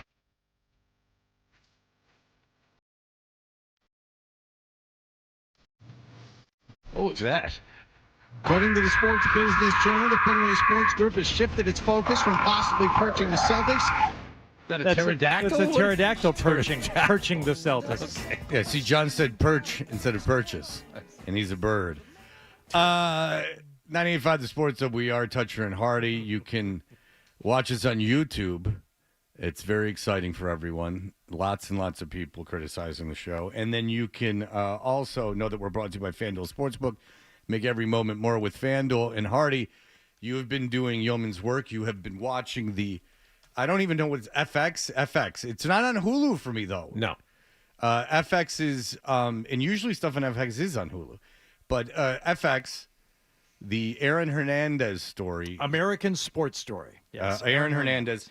And as we know, Aaron Hernandez was a very good tight end at Florida. He was a very, very good tight end for the Patriots. He murdered a couple guys, went to jail, gang affiliations, a lot of stuff there. What do the Patriots know? Urban Meyer, bunch of stuff. But you're saying what? It focuses mainly on, and which one of those things? I would say out of all those things, it focuses on none of them, and it focuses on his clandestine relationships with other men. Okay, so his secretly gayness, as they would say. And to that end, Adam? Was he secretly gay? So today we play Will They Get Gay? Why this song? Just a good beat. It's just an advertisement for amyl nitrate, really. So I have an audio from several of the episodes here. All right. Some require a little explanation in terms of when they're taking place, but you gentlemen will listen to these short bits of audio and then guess as to whether or not it leads to any kind of sexual act. Okay. All right. Okay, very good. So we'll hear part of the drama that is happening, and then we will guess whether this leads to an act of homosexual coitus. Yes, very good. Very good. I couldn't have said it better myself. We begin not long after he arrives at Florida as a very young man. He goes down there prior to graduating. They help him get his diploma. They want to have him down there for spring ball when he should be with his fellow seniors in high school. But he's 17 years old, I think, when he gets to Florida. And, he goes out to a bar, and this happens. Hey, $12. Me? Yeah, you. Nah, somebody sent over those drinks. Nah, bro, nobody paid for them. 2 shots, $12. Nah, players don't pay, bro. So there's a little interaction with the bartender there. He wants the money for the drinks. He says players don't pay. Where does this lead? Will they get gay? To be honest with you, I would guess they don't get gay because I don't know how they shoehorn it in. Yeah, that's a tough way. You got to go a really long way to do that. Just so you know, it doesn't have to be immediately. They could transition to another scene. Oh, so it's like, will they want a Sam and Diane situation? That's right. Well, I'm guessing that, of course, it leads to gay coitus. I'm going to say no. It does not happen. Well, you are correct. Oh, that's right. Instead, he punches the bartender, gets arrested, and the lawyer has to come bail him out about 15 minutes after he gets to the University of Florida. He quickly finds out that he really doesn't have to do much. He's pretty much bulletproof once he arrives on campus. Well, that Urban Meyer was a good guy. Well, you got to get away from the main drag. So only when he got to Florida. When he was at Ohio State, he was perfect. Go ahead. So in this next scene, Aaron Hernandez goes to a bar, a little off the beaten path. He shows now up. You're giving it away. It was called the Beaten Path. No, that's not the name of the bar. Fred, how dare you? Incorrect. Buried between the testicles and the anus. That's pretty good. To set up this scene, also known as the Grundle factor, or the length. Or the length. He shows up on a motorcycle. And there's a gentleman. This is a gay thing. This is like the Menendez thing, I know, dude. I bet you he's shirtless on the motorcycle. Let's just say the answer is yes. No, he's not shirtless. It's at night. Let's say the answer is yes and move on. It's at night. He shows up on a motorcycle. He's wearing a helmet. There's a gentleman parked in a car in the parking lot. he gets into the car still wearing his helmet. You tell me.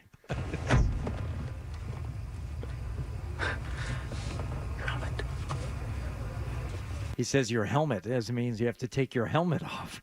Well, it's attached. You okay? Is there a motel around? Sure. Now, boys, you tell me. Well, obviously, they just want to hit the hay. Well, will it get gay? He's too tired. He can't ride his motorcycle with no sleep. I actually saw this one. It does not happen in the car at all. He gets scared and runs off. John Wallach, right. He freaks out at the last moment. Yeah, we all do the first time.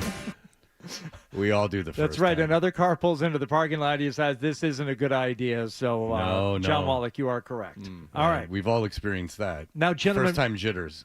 Put your thinking caps on for this one. This takes place at the university library.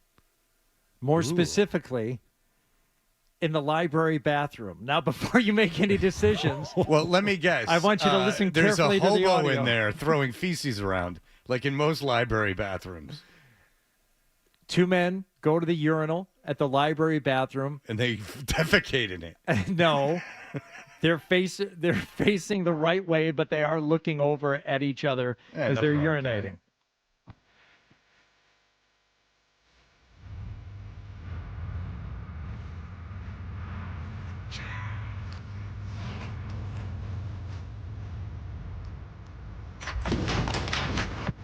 Now they're in a stall.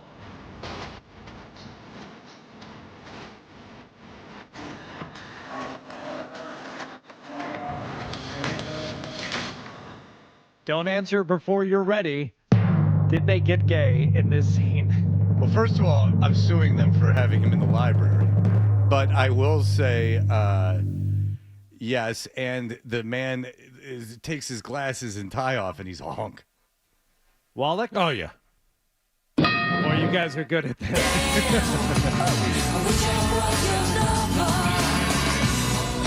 All right, so what do they do what do they show them doing? It's a lot of heads going below chest level. Okay. Whether you're sitting in the car or whether you're in a bathroom stall. Okay. That's mostly. It's not too graphic. No. But it's there. Yes. Okay. Still on the campus there at the university. How do they wait, so just real quick. So the guys, he doesn't know the guy going into this bathroom? No, he's studying at the library. He was a very good student from all indications. Right. And he sees another student there late at night, again, just hitting the books. And they make eye contact and, just coincidentally call him one of those happy accidents. They both had to urinate at the same time, and they met up in the bathroom. That's how they end up in the shower in the Menendez thing. It's the exact same thing. They both were soiled in some way? They're just eye contact. Yeah. Have you ever had eye contact? Boy, this is happening in even your heterosexual life. Eye contact with someone, and then you both just know to how many times in your life has maybe someone expected you to follow them, and you're too dumb to follow them. Let me try it with Nick. Hold on a second. No, Nick, don't do it. Don't fall into his eyes. He just gave the nod, Hardy. Well, he just gave the nod. You're doing it wrong. Immediately went to the, hey, guy, let's go over there. You stick your shoe under the stall. That's how you let him know. And if the guy grabs it, you're in. Tap, tap, tap. Just tap, that foot. Tap that but foot. the senator didn't know. On the campus, a teammate after a particularly bad practice day for Aaron Hernandez. You were out of control today, even for you.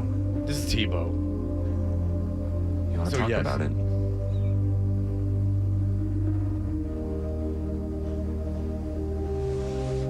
Hey, what are you doing tonight? What do you mean? I mean, what are you doing tonight? Like the thing that comes after today.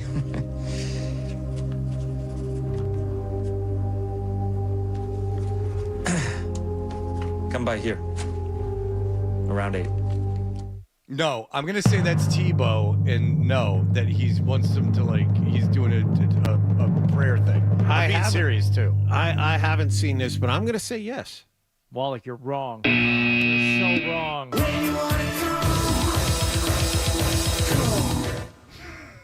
He did, in fact, want to go to a church gathering. Ah! Good call. Yeah, maybe next time don't turn your back on it. Some of us still attend church. Assalamu alaikum, the third I am. We're going to get past his time there at Florida, okay? Mm-hmm. We are going to now get ready for the Combine. Intensive training for the Combine, both training mentally and physically. And there is a physical therapist that Aaron starts working with. Smells like you've been taking the edge off. Do you smoke? Sometimes. Not now, though. Maybe you shouldn't either. I f***ed it up today. I'm gonna be so far down in the draft, I might not even get drafted. No. That can't be true. I tried so hard. This is Tebow again. No, it's not Tebow. This is the physical therapist, masseuse there, getting him to say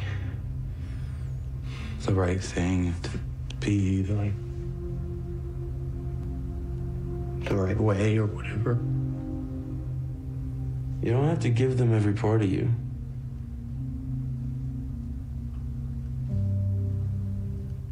I mean, This is a man in a position of, somewhat power over him. He's one of these people getting him ready for the Combine. I'm going to say yes, hand stuff.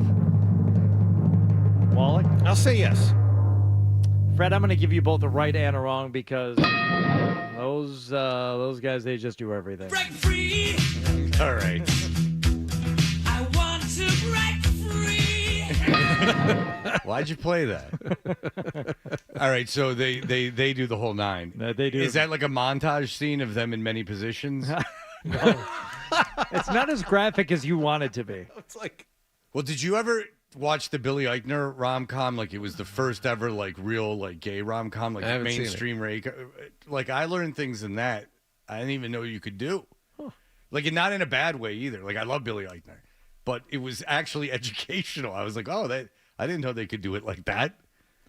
It's never been portrayed like that in major motion picture before. So you can learn things by this stuff. Let's stick with this physical therapist. This is sometime later. Aaron does, of course, get drafted by the Patriots, and he's already making a name for himself, and they meet up for dinner. It's a nice restaurant. I got a girl, too. I know. I've seen photos of you two everywhere. She's beautiful. Oh, you've been keeping track of me? I think you know the answer to that. We should get a drink, right? Maybe shots. What's she like? Oh, Cheyenne? Yeah, she's cool. You know, she just moved in with me.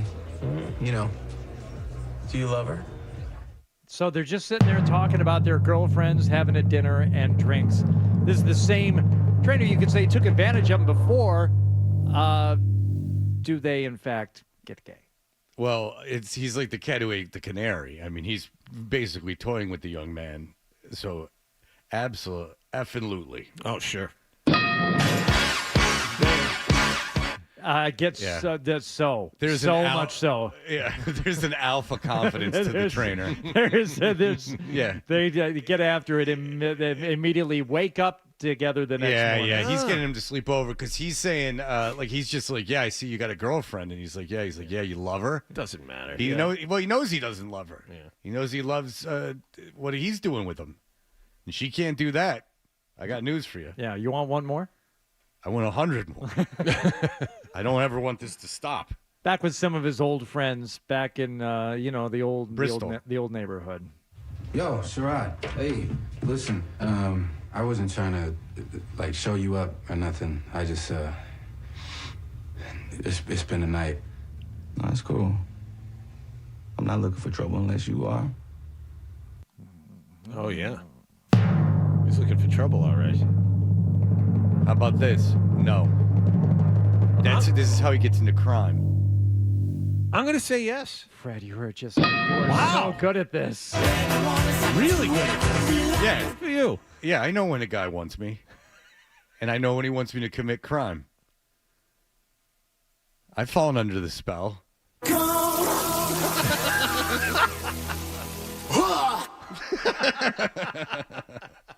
Very good.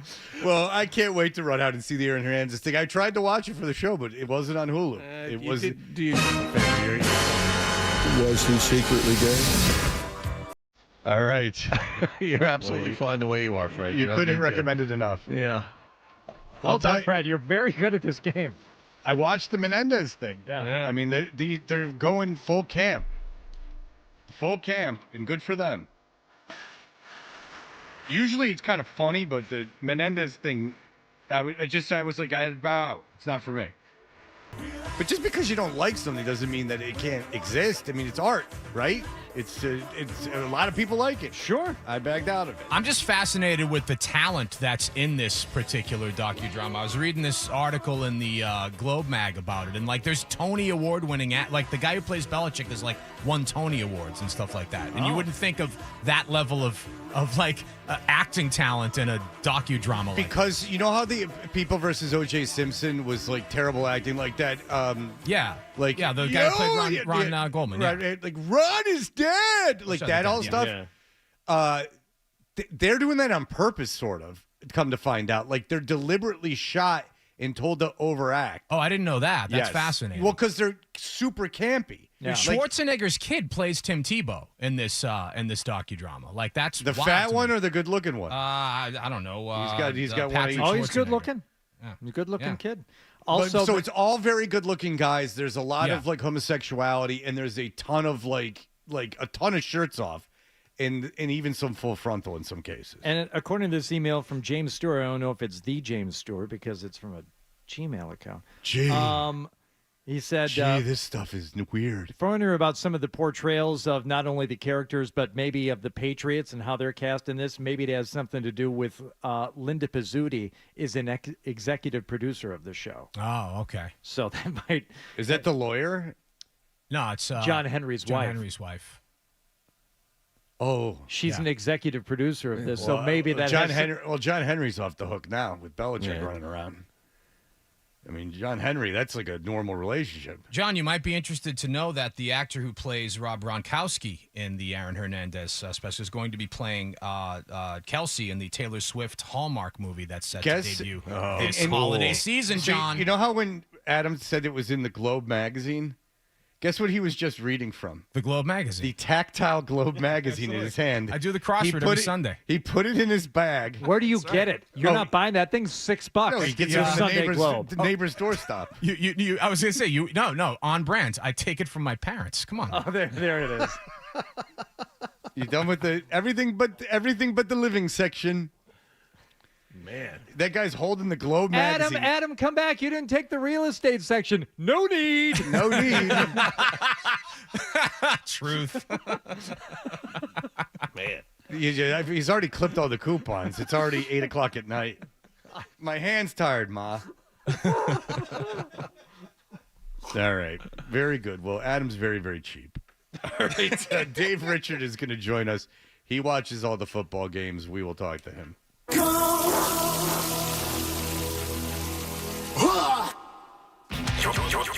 You're listening to Toucher and Hardy.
pajamas, this is how Boston sports fans start their day. I bet you're just jealous. Toucher and Hardy on 98.5 The Sports Hub.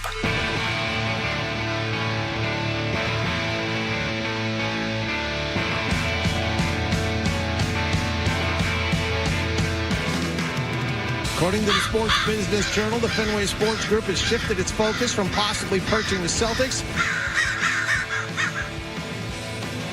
That's just a crow. You could do better.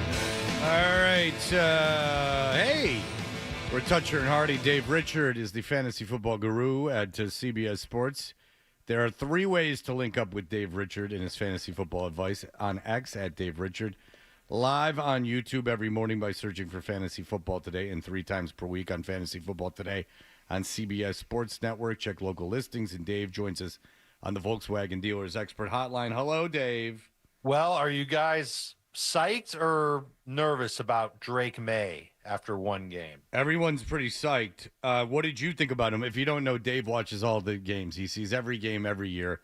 What did you think of Drake May comparatively to the other quarterbacks you've seen? You know, I thought he showed flashes, Fred.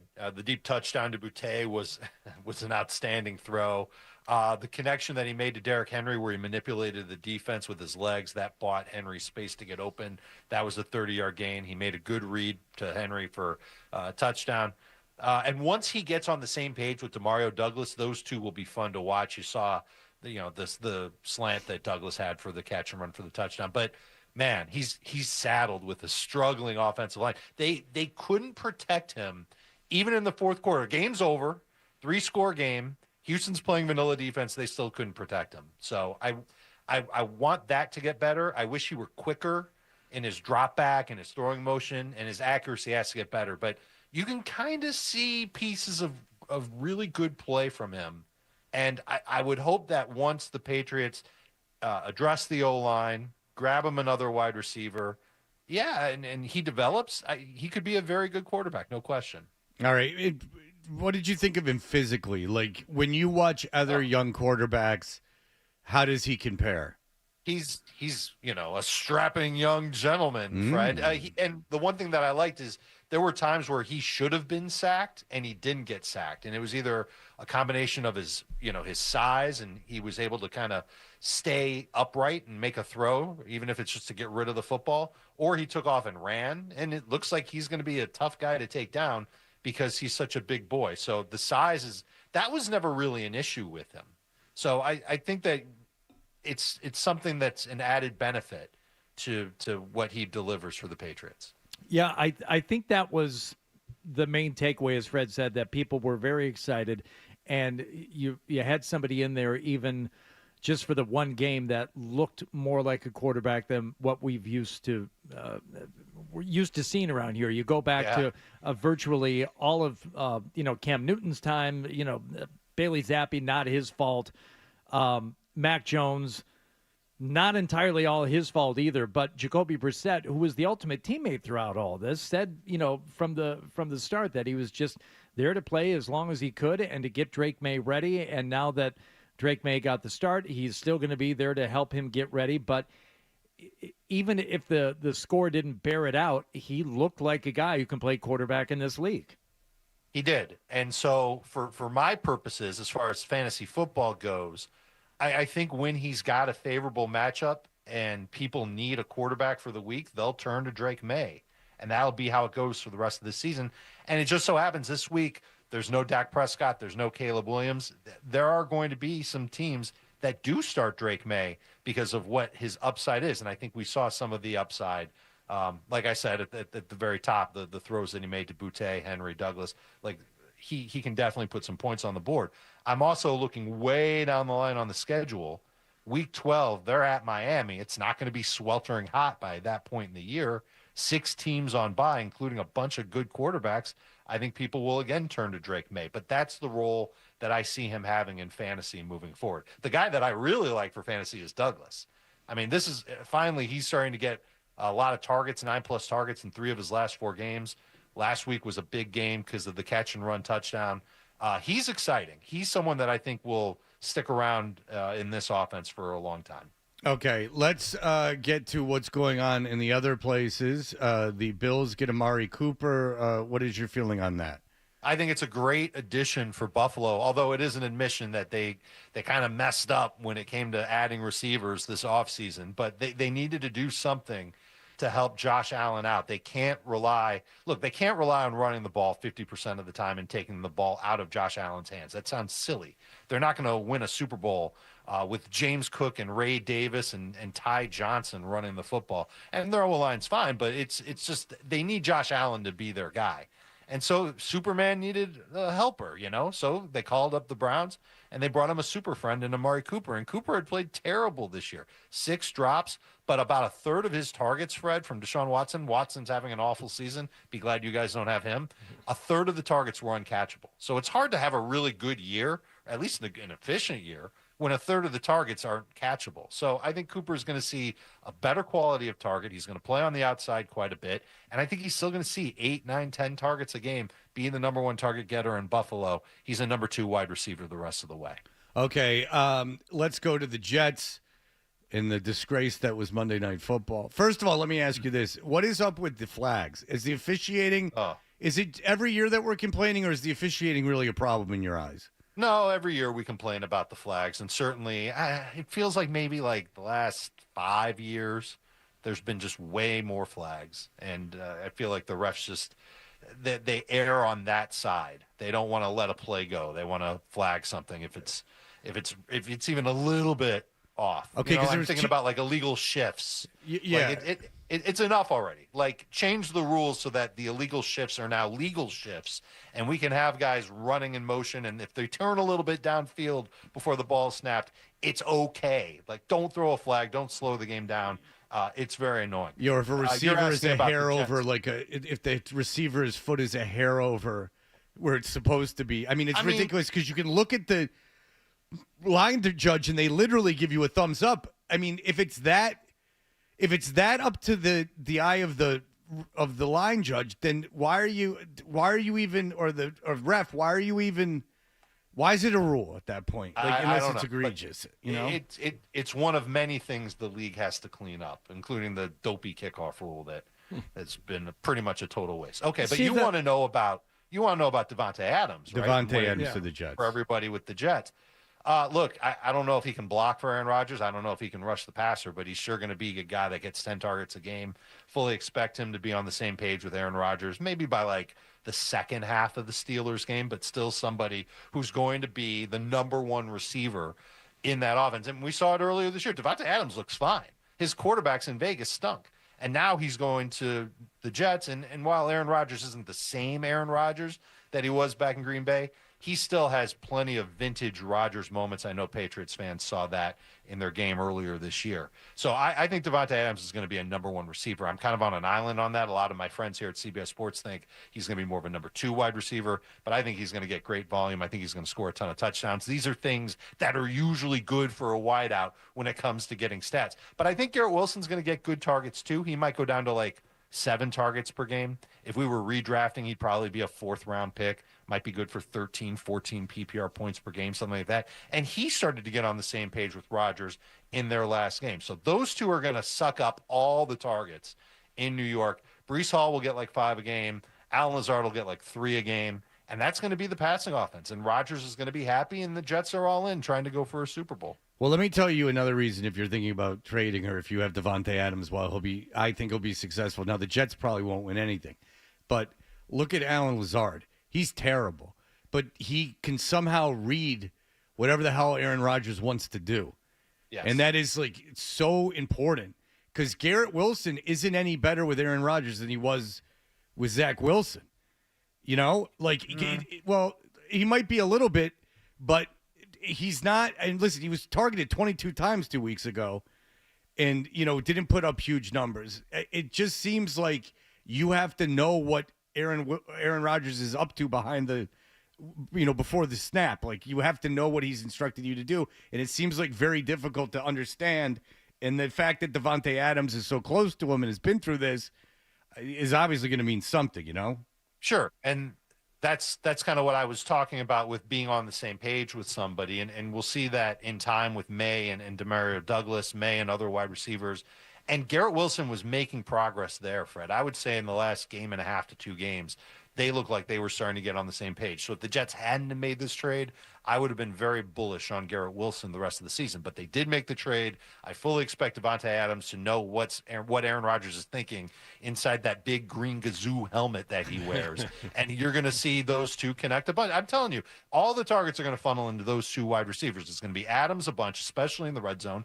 And then whenever Rodgers sees Garrett Wilson in one-on-one coverage and he's running an in-breaking route, you're going to see Wilson get the target. And by the way, I'm no fan of Rodgers if I'm that offensive line because he ain't moving. You come at him, he's standing right there. 40, of course not. He can't move. I mean, he'll stand there. He'll bitch about it after he gets hit. But I got news for you. Josh roll Allen. a couple steps right or left. He'll go like 2. He's staying in the pocket, but Josh Allen will keep a play alive for 30 seconds. And meanwhile, Rodgers needs 20 seconds of no one within 10 feet of him. All right, anyway. I'm only on my third read, guys. Hold on. Yeah, whoopsie-daisy. Right I mean, with you got to get mosey on down a little to the right. Okay, Mike Williams is the odd man out. Does he go somewhere? Is this someone should get? No. Mike Williams, you don't think No. so? Okay. Who cares? No. All right, very good. Who cares? Wow. There you go. In my face, I'm a son of a bitch. All right, let's talk sleepers. People have bye weeks coming up. Who's got big bye weeks, and who can take the place of the people that might be out? Well, if you can still find May, he would be one of the good bye week replacements. Because Jacksonville sucks? Yeah, I mean, listen, Jacksonville's pass rush is pretty underrated. They've got some guys that can get after it, but they just traded away one of their D linemen, and I don't know how much they're going to be able to get to May, and their secondary still has some question marks. So May could have a good game. Trevor Lawrence could have a good game right back at him, though. We've seen Lawrence beat up on some bad defenses. Sorry, New England. That's just how it is. At running back, there's a lot of the names are probably already gone, like Ray Davis, Isaac Guerrero. Sean Tucker looked good to me for Tampa. He looked like their best all-around running back, but he's going to split 2 ways, 3 ways, depending who else is healthy in Tampa. So if you get him, you're probably just going to put him on your bench. I'll give you a name, Fred. Tyler Goodson is a running back in Indianapolis. He's taking on the Dolphins. Dolphins defense really has not been good against the run. Goodson has been the passing downs back while Jonathan Taylor has been out. Trey Sermon's been the running downs back. Sermon's hurt as it is. But when you watch these guys play, it's like, you hear thunder and lightning. This is an immovable dumpster and lightning between the two of these guys. Sermon really just does not move well. Goodson does. I wonder if Goodson can end up being a sneaky fantasy play. At running back, one more stash name is Kamani Vidal with the L.A. Chargers. He's somebody that you might want to throw on your bench just in case he gets an opportunity if J.K. Dobbins goes down. We've seen that before. Wide receiver, Juju's out there. I don't know what happens. He's in New England. He stinks. He takes a plane ride to Kansas City. Now he's their number one wide receiver. He can end up being very, very good for Kansas City. Christian Watson is still out there in a handful of leagues. I mentioned Demario Douglas. Get him. Xavier Leggett with the Panthers is a good wide receiver to have for the long haul. And a 1 week guy who could do, I'm going to give you 2 1 week guys. Michael Wilson with the Cardinals, especially with Marvin Harrison out. And tonight, Bub Means. That's a guy's name. This is a real human being, and that's his name. Bub Means of the Saints. Taking on the Broncos. Broncos won't have their top cornerback. This dude's going to play a lot. He's not necessarily a great wide receiver, but he's going to be one that sees 60, 70 snaps, something like that in the game. Could get you 10, 12 PPR points. Okay. You mentioned something in that, which reminds me of a film I made featuring an overweight gentleman that I fed a lot. The Immovable Dumpster. I thought for sure you'd have a Bub Means. No, I was stuck on a movable dumpster. I couldn't move off of that. Eat large, man. Eat. Thanks, Dave. Thank you, Were you talking about me? No. No. Not everything's about you, Dave. No, I mean, I am kind of fat. Oh. Well, Dave, start getting bulimic. I mean, what's wrong with you? I never thought about that. Pinch and I always purge. said that was for, like, girls in movies. Oh, well, that's just let's not put a gender on it, shall we? It's a problem. No, it's not. It's it's what do you see in films? Yeah, absolutely. How often do you see the fat 50-year-old guy as a bulimic? I don't know, but you could make a lot of money, I would imagine. PayPal. All right, listen, Dave Richard. He is there with CBS Sports. He's the guru. Dave, thank you for the time. We love it. Always a pleasure. Good luck in your leagues this week. All right, Thanks, thank Dave. you. There's Dave. The immovable dumpster. Right. It's just Eat. Eat, big man. Ha ha! Try to move him. You can't. It's an exercise in fertility. Now you're getting in on it. Now your brain's starting to cook. You said a movable dumpster, and I was done. Yeah. Now I was waiting. I just made the face, and I was just sitting there and wait. I'm going to tell a stupid joke. All right, we'll be back in just a moment. Sports Hub headlines.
98.5. Like, let's roll the dice.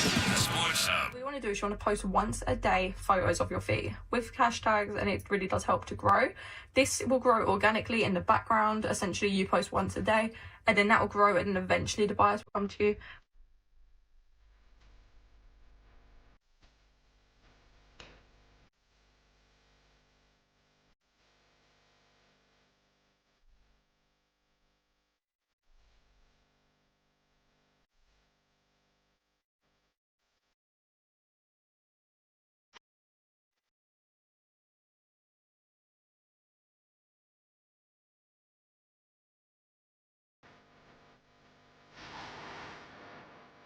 Hey, I was obsessed with this song when I was 30. So Banger, Fred. yeah, I was 30, 19 years ago. Yeah. T. Rascal. Vice magazine had a compilation of grime. It was called Grime. Right. Like the CD was called Grime or something, and it was a bunch of these like MCs from England. I was a big fan. Princess Nokia. Was she on there? I don't know. Like The Streets was on there. It's those first two Streets albums are still worth Yeah, revisiting. they're great. Praying Out is an incredible song. It really and is. then so Dizzy Rascal, the Streets. Oh God, I can look it up. It's hard. It's not on Spotify. That I can tell you. They didn't put it on Spotify. CD. You had to have the compact disc, is what I had. And I don't remember how we got to it, but Jamelli put something on our Slack yesterday, which is something I can't find any more of. But someone made a fake, like, paperback book called "How Did Dracula Get Rich?" Selling Frankenstein's feet pics online by Herman Baldsack. Dracula made a fortune off of Frankenstein's feet without his permission, and he is a disgusting piece of garbage for it. And it has a picture of Dracula on it. Now, I don't know how I wanted to do this, but you heard the woman. There's videos up on how to make money on the internet with your feet, right? That's what we just heard. Yes. Because I was searching for this book, and that's what came up. We know that Kendra made $30,000, she says, during COVID, selling pictures of her feet. Stepping in peanut butter, if I remember correctly. And neither of you two are into feet. No. Adam, are you into feet? No. Nicholas, are you into feet? You're defeated. He gave you a vehement no with the head shake. Yeah, yeah. We know his wife doesn't mind a little half-dead kid wrapped in his own poo. You keep your hands on that one, my friend. She saved your life. Happy anniversary. Oh, that's right. Yeah. It's Nicholas's anniversary. 3 years, right? 3 years. What gift did you end up with? Oh, that's right. That was That's a the leather baby. year, but That he said was he a can't discussion. say. So Can't say it? Oh, you I don't haven't know. done the gift exchange yet? Okay. Yeah. All right. Leather. I just chaps always make it. Like it. Remember what I said though about the rawhide strap. Okay. Yeah, get her a leather burning kit and some leather and make a project out of it, right, Hardy?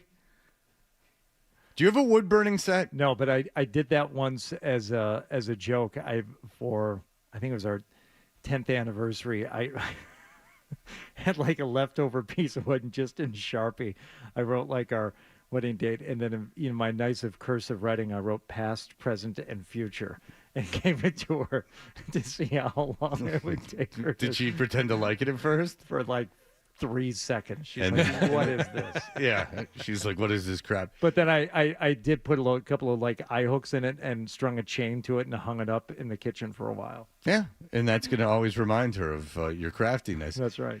Do you ever have someone like you work with give your boss like a big gift, and no one was aware that anyone else was supposed to get him a gift? That wouldn't happen.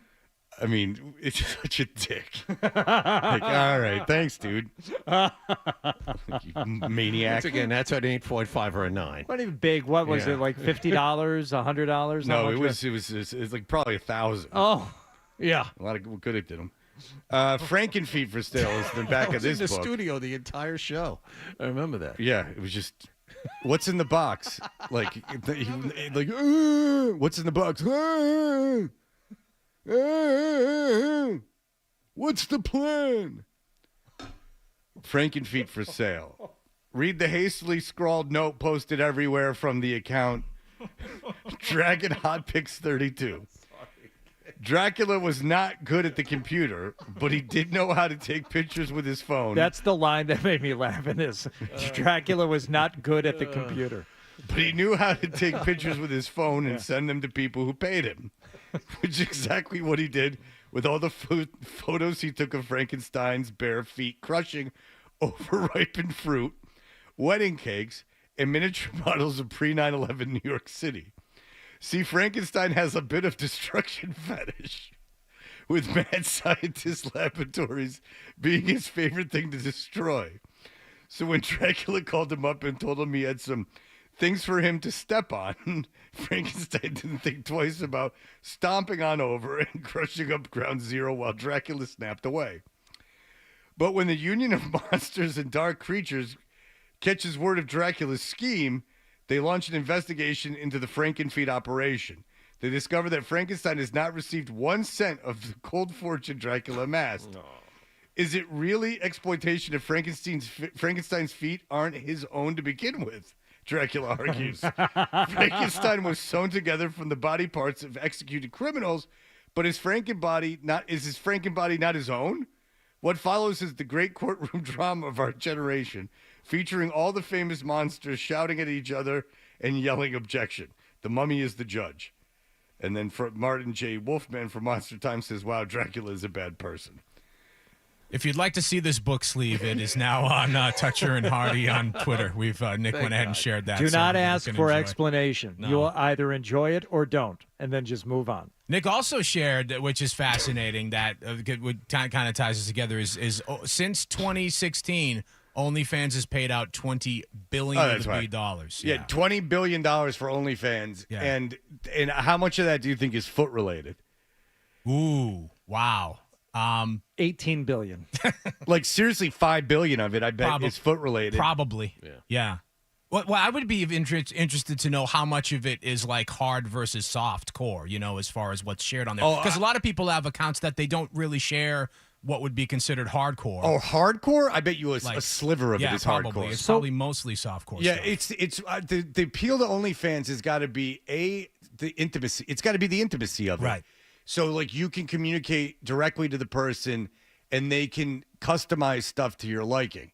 I imagine would be what the turn on is. Fred, you say you imagine. No, I swear to God, I haven't used OnlyFans. I'd tell you if I did. I really would. I don't have a problem with it. No shame in it. I mean, I use the computer for sexual imagery. I mean, it doesn't matter to me if it's OnlyFans or what it is. In fact, if you have a foot fetish, I think it's funny. I don't think it's bad. But I think it's funny enough that many people, or interesting enough, that many people are into like seeing feet smash stuff, that there's a $20 billion enterprise. And, it's not a secret. The internet blossomed the way it did and as rapidly as it did. And I just saw this again, read this the other day, because of pornography. Like pornography fueled like some ridiculous amount of the early internet. And that's what got me on the internet. My friend Jerry Stasnopoulos told me, have you been on American Online? And I went, no. And I go, what can you do? And he goes, dude, you can do anything. You can find anything. He's like, you can put John Wayne Bobbitt's penis in there and it will come up. And I went, really? And he went, yeah. And then he put in John Wayne Bobbitt's penis, and 7 hours later, there was a picture of it. But nonetheless, that was Danny's hard drive days, Johnny Wald. Ooh, all right. But Danny Ash made a fortune. Yeah. On the OnlyFans stuff, Fred, you have said, because you have spent some time exploring, if not the dark web, we'll call it the dusky. No, I don't know how to use the dark web. The dusky web. No, the regular web, but looking for nudes. Somewhere in the twilight hours of the web. That a lot of these OnlyFans photos get copied and then posted for free on other sites. Right. So I was looking at, and I go to sleep during the day, usually listening to ASMR. And if it shows someone, it needs to be a woman. I can't watch a guy do it. I can watch a guy doing ASMR, but he can't show his face. I don't know why. But a woman, I can do it. And there was this really hot chick doing ASMR, and it had a link tree. And so I clicked on it. I go, what's a link tree? And I clicked on it. And then an OnlyFans, I go, what the hell's going on with this OnlyFans? So I clicked on the OnlyFans, and it showed her nude, but it was all fuzzy. So I just Googled the lady's name and on Google, and then hit pictures on Google, and sure enough, 1 million nudes of her came up. Okay. So if you have an OnlyFans, just know there's a backdoor way around it. I mean, I asked for her address so I could mail her a check. but she hasn't gotten back to me. And she's not the only one who hasn't gotten back to me. Your boy's struggling a little bit today. And if it's a P.O. box, let me know, because I also want to send you a package of things to step on and send back. I know what the P means, but what's the O? All right, very good. I have a P.O. box. Yes. Yes, it means what it means. It's a box for you to send it to. All right, very good. We'll be back. Phil Perry will be in studio, and he rapped in a acoustic band. Stay tuned for more Toucher and Hardy on the Sports Hub.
Bruins opened up their 3-game road trip with a win late last night, 5-3 in Denver over the Colorado Avalanche. Charlie Coyle had a goal in this one after going the first 4 games of the season without a point. Yeah, I mean, it's not about the goals. I just want to be playing the right way, get my legs moving.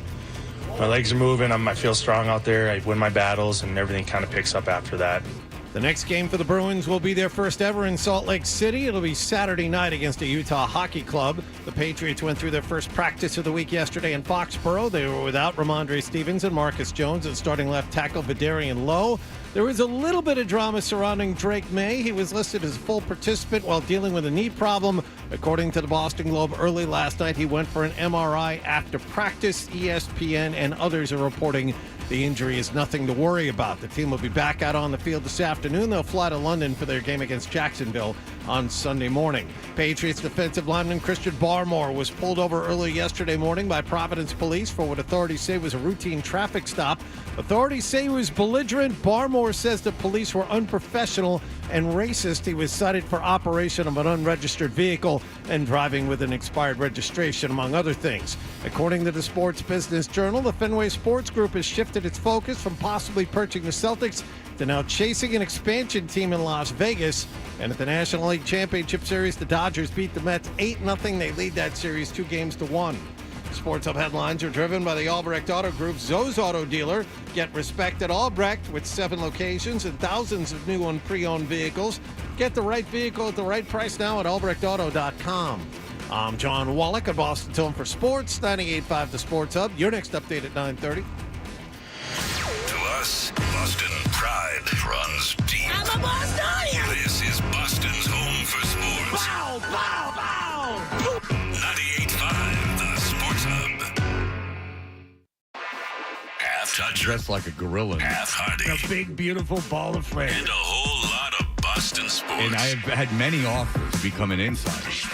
I think, the biggest thing is kind of, the run checks and the, different looks to get us in the best run. I think that's the biggest thing of, watching Jacoby do it and watching how he does it and, bringing in guys to block the right guys. I feel like that's kind of the thing that I didn't really, kind of really look at until I look at the film. Like, hey, I feel like, in the run game, I did mostly everything that I asked and, the right, execution. So I think that was the biggest kind of sigh of relief of seeing all the different run looks under center, seeing it, and getting the guys blocked up. So just got to continue to do that. And I think the passing game, I feel like I was seeing it well, just got to make some better throws.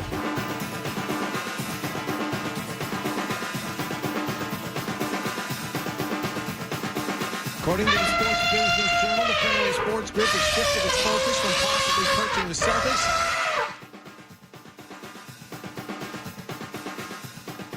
Hey, we are Toucher and Hardy. That made no sense at all. And, well, no, you said perch. I know that, but that's an elephant. According to the Sports Business Journal, the Fenway Sports Group has shifted its focus from possibly purchasing the Celtics.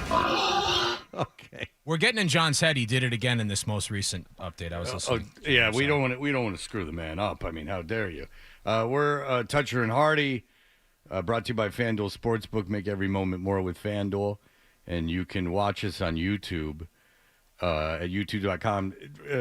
Search Toucher and Hardy. We won't get to the email segment, but you guys both got this one, I think. Let me see. Yeah, you did. What the F has happened to this show? This is right around the Aaron Hernandez segment. Yes. Oh, yeah. Now that it's Fred's baby, as now that it is. Now that it's my baby. Yeah. Now that I finally got my hands on it. Now that you've taken over. Now that you finally got your name first on the show. Yeah. Woo! The freedom that I have. There's no new ideas.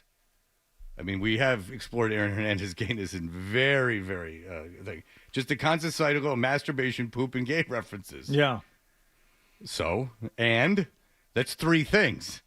I mean, you could spend your entire life going after one of those subjects. Sprinkled in with, and here we go. Sprinkled in with an extremely awkward Kendra segment. Oh, yes. And it's one of them guys. Kendra, who wasn't even on this week. I thought Hardy would infuse new ideas, but he's just given up and gone down in the gutter with Fred. Yes. Yeah. How does it feel to be in the gutter talking about masturbation, poops, and gays like a sinner? How's that feel, Hardy? How's it feel to make your paycheck talking about masturbation, poop, and gay references. I don't recall us talking about crap at all today. No. Or really at all. Joe Murray had the diarrhea thing, but that was more about eating than anything else. That's different. So take poop out of there. This is all about masturbation and gay stuff. That's what the show's been about. And if you're too square for that, baby, you're not welcome in the factory. Hardy, how does it feel to have lowered yourself to the morning program? Now that I got my hands on it, this has become an art project full of filth. And, Hey there. Well, Isaac, you're the voice for reason.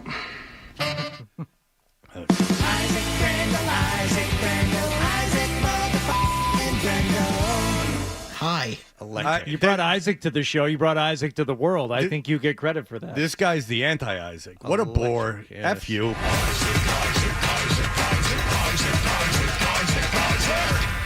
Yep, that's me. Yeah.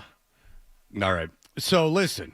And we brought Phil Perry in. I mean, what do you want? Yeah, Phil, you never Perry's got a chance to meet Isaac, did you? No, I'm not familiar with Isaac. Oh, he's Say a good my guy. name. His name's Isaac. He sounds great. Yeah, thanks. He Hey really there. is. He's one of my mentees. Phil Perry, I'm his mentor. Hi, I'm Isaac. Hi, Isaac. I'm your mentor. Phil Hey Perry. there. He wrote me a beautiful note. Phil Interned Perry. with us all summer. Yep. Phil Perry. I met him at Hofstra. Phil Perry covers the Patriots for NBC Sports Say my Boston. name. His name's Phil Perry. That's who I'm introducing. He joins us in studio this morning. Hi, Phil. Hey there. Hey there. All right, Phil. How are we? Is Drake May's knee hurt? So what I've been told is that the team is not concerned about this knee issue, but it was enough of an issue to land him on the injury report. Now, he was a full participant, at practice, so it didn't limit him in practice at all. And again, I talked to a couple people in the organization last night, and they relayed that they were not concerned. But anytime the starting quarterback ends up on the injury report, it's worth looking into. And so will be really interesting to go out to practice today, later this afternoon, see what's going on there. Is he wearing a brace? Is he moving around? Sometimes we'll actually get to see what kinds of plays they're working on that day in practice. Is he running any of the zone read stuff? Do they want him rolling out, which we see every day in warmups? So we'll be tracking all that later today. But he didn't have a brace on or anything yesterday in practice. No, that was not the case. So I think there's a chance this happened at practice yesterday. Oh. I think people assume because you just had a game, he was banged up, it happened in the game. I think there's a chance. I don't know that, but I think there's a chance that happens in practice. You know, a lot of times you'll see guys pop up. This used to be the case during the Bill Belichick era, for sure. There would be somebody who would suffer like a pretty serious injury at practice, but they'd be listed as a limited participant because they practiced about half the practice, right? And then they missed the rest, and then you find out, oh, he's out for the year with a knee injury. That's not going to happen here because he was a full participant. But okay, how precious are they? Would you think with like a quarterback?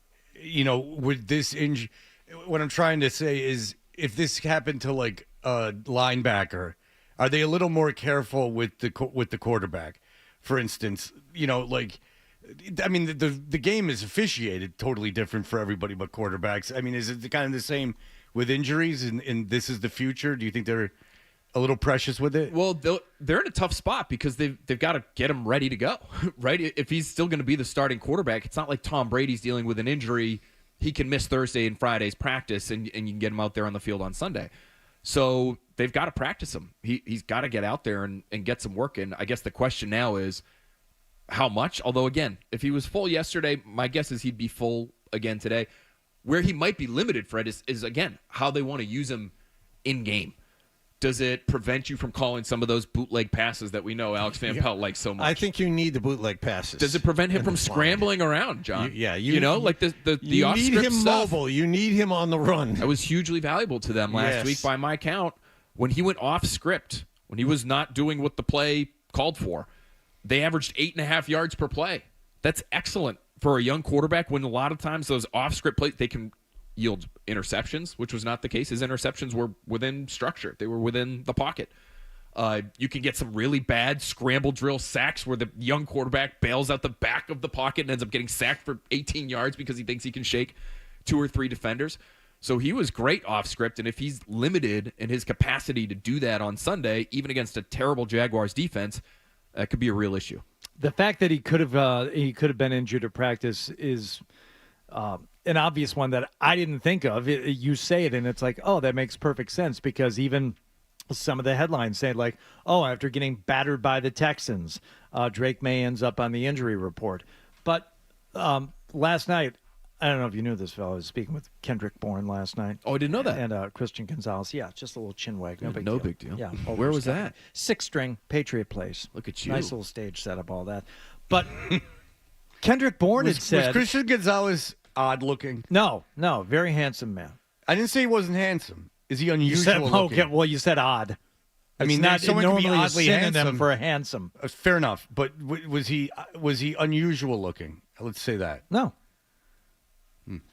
Go ahead. Anyway, Kendrick Bourne had said, and then he said it again last night, he was impressed with how Drake May handled himself and got up after some of those hits, which I didn't necessarily think that watching the game. I'm like, ooh, he went down hard. He's taking a moment to pop back up. But either the narrative or the actual feeling from guys like Kendrick Bourne is, oh, no, he's tough. He hung in there. It didn't bother him. Yeah, I think if you get up eventually, you get credit for that. Right? I know after the sack, I think that's the play you're probably referencing. He landed hard on his left shoulder. Yeah. And it looked like he was kind of even cradling his left arm a little bit while he was on the ground. You eventually get up from that, even if it takes, 15, 16 seconds. You're going to get credit for that in the huddle. So I thought that might have been the most important thing that he showed on Sunday, because we knew he was a good athlete. We knew he had a good arm. We knew he would be aggressive. He's sort of a quote-unquote big game hunter. He doesn't care. He'll throw it into tight coverage. He'll try to push it down the field. We sort of knew all those things. Nice to see it in a game against a good defense for sure. What you didn't really know, what we couldn't really know, was how he would handle a full game behind a bad offensive line getting beaten up and how he would respond. And I think we all saw he sort of got better as the game went along. Now, the game was sort of out of hand by the end, and so maybe that helped in some way. But to get hit 8 times and to take some of the shots he took, and there's a difference. Good thing too.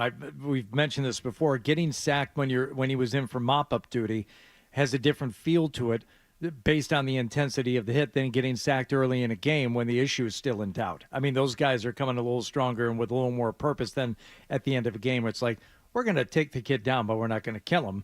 They were out to get him early on in the Texans game. No doubt. And I think one of his most impressive plays was where he actually hung in the pocket. He decided not to scramble away from pressure because he was going through his reads. He made a full field read, basically, which is kind of rare to see from a rookie quarterback, all the way from left to right, 1 to 2 to 3 to 4, and flat-footed, takes a shot to the chest and still throws it about 20 yards in the air to Pop Douglas along the sideline. That ends up sparking that 2-minute drive at the end of the first half. I thought the combination of toughness and the ability to think through the game on that play was really impressive, and not something that he really – I think he came with that to the league to a degree, but he was perceived by so many to be sort of a playground-style quarterback. To see him execute that kind of play, I thought was encouraging. So much depends on the trust between the quarterback and the offensive line, but it's tough to trust those guys if you don't know who's going to be out in front of you.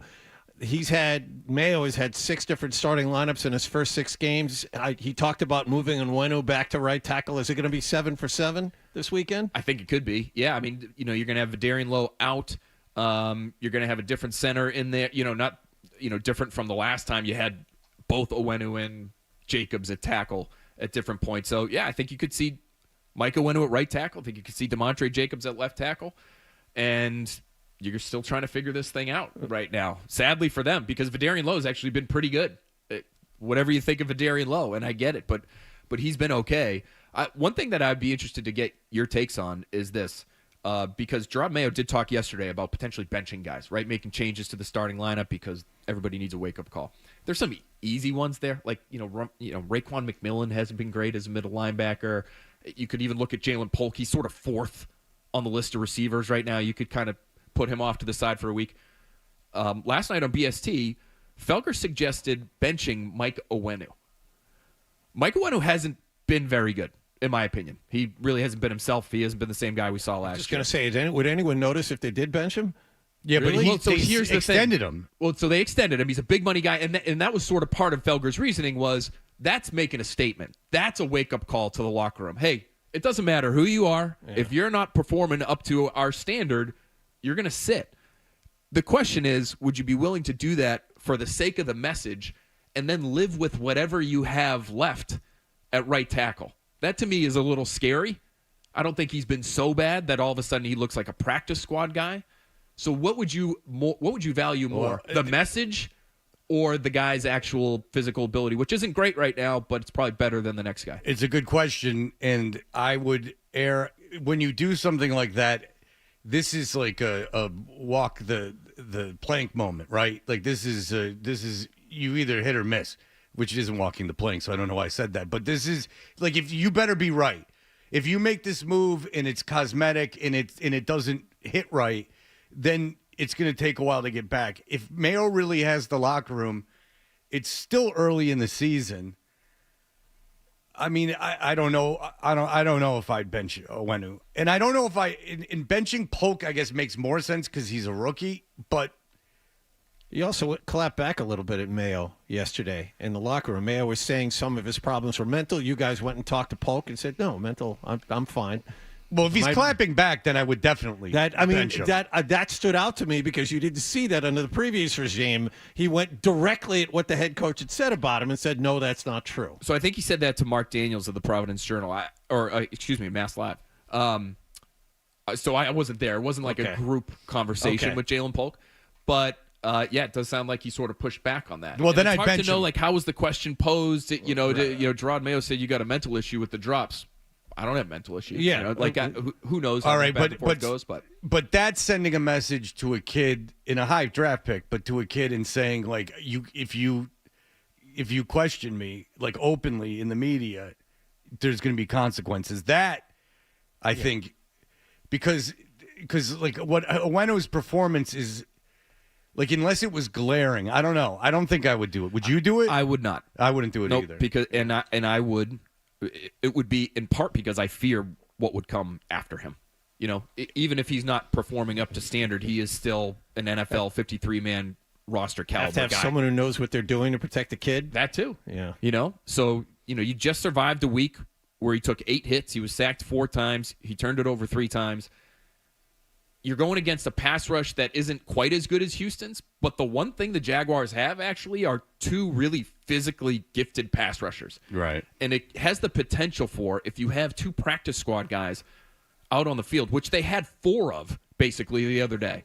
They weren't actual practice squad guys, but 4 guys played the majority of the game on the offensive line for the Patriots. They were all released by their teams at the end of training camp That this has summer. to be a record.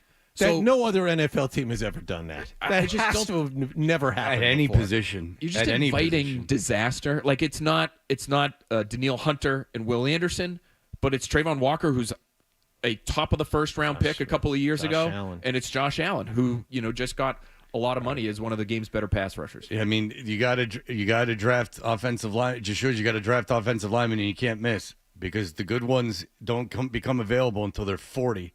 Just ask Tyron Smith. All right, who, believe me, you're lucky you didn't get. Phil Perry is here. Yeah, that's a lot of money for very little. Gave up a sack like he just got out of the way on Monday night. He just said, "You go." Yep. The guy never heard of from Buffalo. White fella on Buffalo. I'm like, who's this guy? I don't never seen him in my life. All right, and not Milano. I'll tell you that he's hurt. All right, Phil Perry's here. We'll continue in just a moment.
And Hardy. 98.5 The Sports Hub. I think, it helps getting that first one, last week, going overseas to to London to play in front of a big crowd out there. It'd be pretty cool to, see the NFL, side of it playing overseas. So excited to go over there and if we've got a chance to get a win and hopefully kind of start stacking them.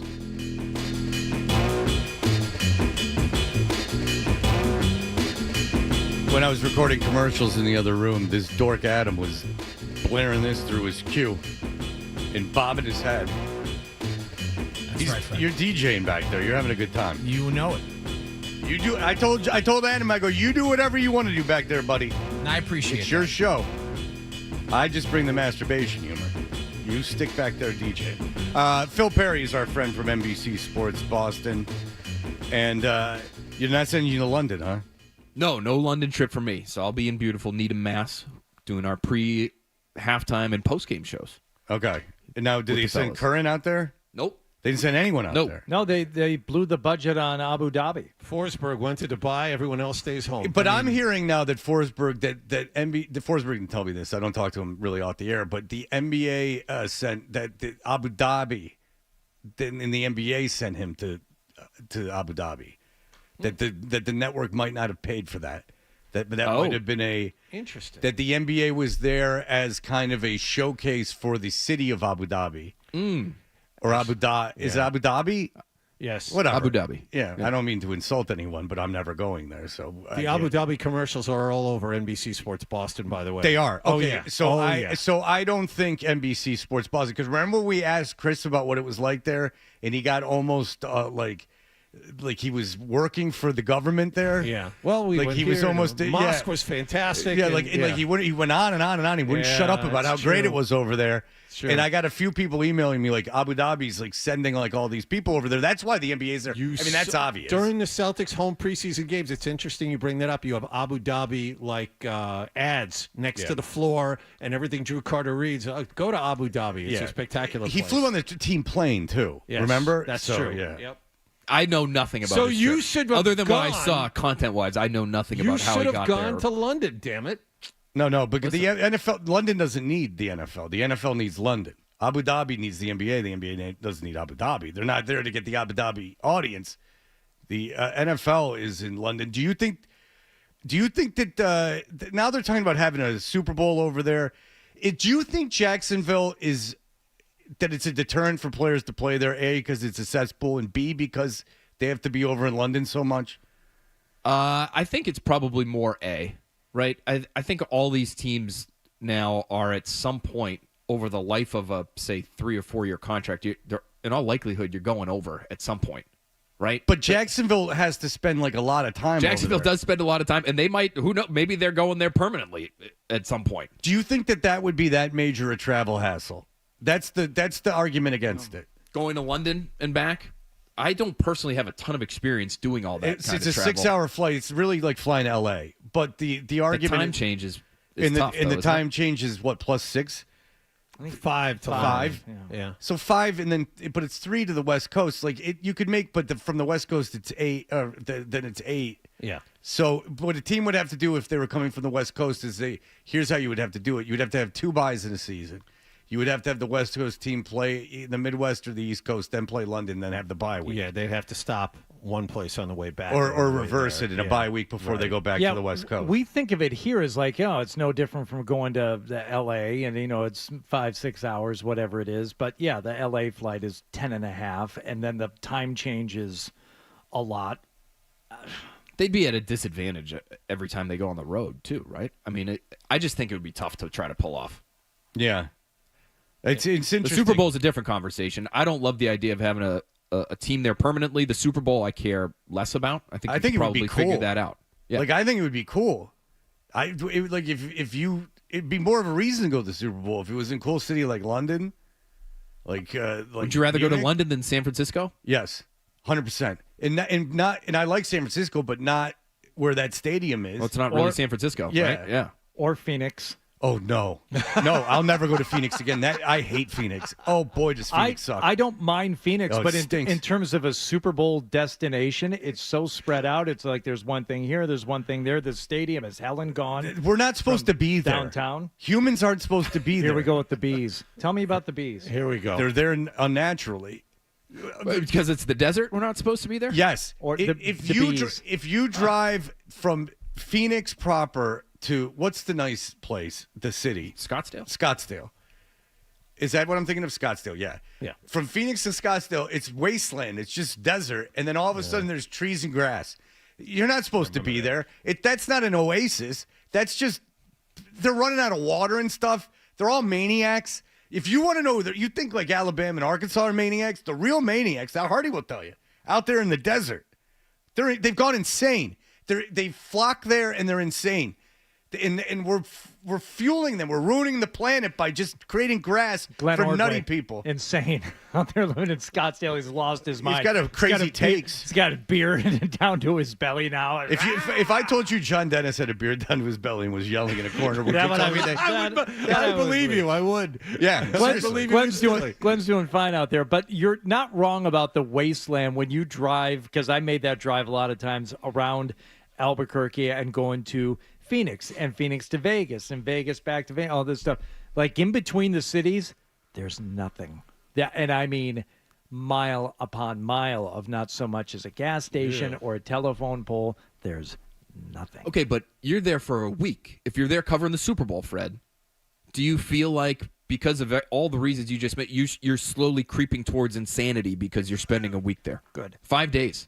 Well, they had us at basically a motel at Phil, the airport. This is the wrong question. There was a to ask 2-hour time difference, so we had to get up at 2:00 in the morning to schlep over to the dump where they didn't even have water. Convention center, yep. And then we actually went back because no one's there at 3 a.m. Right. Pacific time. Right. So then we went back to the hotel, slept for an hour, got up, came back, did interviews when people were there. It was and the guests that we got were off the chart. And I mean, we would have been tanking in the ratings if we didn't go out there. What a waste. We got Capello to tackle Dante Stallworth one day. Yeah, That was good. we were there for absolutely the ego. There was no reason for us to be there. London would be better. Yes, I agree with you. London I would be love to much go to better. Yeah, London. Then we're on the air at then we go on the air at what 11 in the morning. 11 in the morning. Their time. Yeah, 11 in the morning. 11 in the morning. And then we're off at 3. Yep. Sounds pretty good. That would be fantastic. I agree with him. Do you care about the time change for the game itself? I heard Maz complaining about that yesterday. Oh, Maz was complaining. That's like me complaining. You never hear it. I'm more insulting than complaining. So Maz was saying what about the time of the game? He wants the game at 6 or 6:20 or whenever it typically kicks off. Why? No matter where it is in the greater Why? United States. What does he need it at 6 o'clock? He just likes that routine, I think. So they want to start. We should have not disrupted that. In London, it would probably be 11:30 at night in the afternoon. No, it would probably be 1 o'clock in the afternoon. Yeah, they'd make it an afternoon. Oh, sure. It would probably be 1 o'clock in the afternoon, and maybe it's late in London, 1 o'clock in the afternoon, so it'd be like an 8 o'clock start or you can something. make it. in London. Yeah, you can make it 3. You could make it 3, 9 o'clock start. No one's. What do you think? No one's going to watch the Super Bowl? I think that'd be great. Actually, I'm all for It'd be better. I would much What I'm prefer saying, a late afternoon Super Bowl as Under opposed to a Maz's night point Super of Bowl. view, though, if they wanted to start and make sure it's dark out when they start, it would have to be, 6 or 7 p.m. their time? It's not even dark out when they start. I feel like a lot of my memories, maybe this is just me, Well, but like 3 the o'clock on Rose the Bowl, West- the Super Bowls Yeah. out in L.A., it's Swan daytime. caught the ball in light. Like Right. Swan's catch is in the light. All right, that's all you need to know. But I'll tell you this, is that if I'm the network, I wanted it at 3 too. Why, Fred? Because with all the pomp and circumstance, that's not going to be over till 7, and 7 is right when prime time starts. So I got the game that everyone's watching leading into my primetime lineup instead of just premiering one show. And I know times have changed and people consume media in a different way, but but live eyes are on your product. It's the one day you're sure you have live eyes on your product. And whatever you follow that with is going to get more eyes than it would ever would in the end of the situation. So if I'm the network, I like it too. I would like that. I think it's a good idea. Maz wanted it at 6 just because he wanted it at 6. I think he just likes, that it's been at 6 for a while now and just wants to keep it there. He wants everyone to wear headphones. It's probably on his calendar already. He's got the whole day mapped out. For 2028 or whenever this would even be. I'm booked at 5 guys. I can't. You keep that at 6. Why? it's at 6. All right. Well, it won't affect anything but 3 hours. Stop. 6. It's at 6. 6. Because nothing has changed about the Super Bowl in its history. This is also like 8 years down the line. Like this is not happening anytime soon. And it's also only been be... around for how long? I mean, the Super Bowl, it's not ancient history here. All right, go ahead. Oh, no, all the cities that want to host a Super Bowl, that, that build stadiums or built a stadium a while back. Hell, I think the Crafts would probably still like to host a Super Bowl. Good right? luck. That would be a disaster. Disaster. But instead, the league decides to put one in a neutral site that has nothing to do with the league or their owners or anything else. That's going to raise holy hell with all the owners that want to host one. I don't know. I think they are so hot and bothered about establishing themselves abroad, whether it's Europe. They've got partnerships now, I think, in Australia, where Australia has quote unquote franchises that are part of the NFL. Remember when they were doing this? They were assigning teams to different countries. They get territories. So Patriots, one of the Patriots' other territories is Germany for some reason. Oh, that's why they went last year. Well, I mean, Sebastian. So there are a couple now in Australia even. I think China has a few. So they're going to try to play games all over the place. I think they'd love to have. The owners would love to have a Super Bowl abroad. First of all, like the Eastern Europe, they got to be looking at it and they go, look, or Western Europe, whatever the hell it is. And they look at it and they go, the Premier League is making billions of dollars. F1, for God's sakes, is making billions of dollars. This product is better.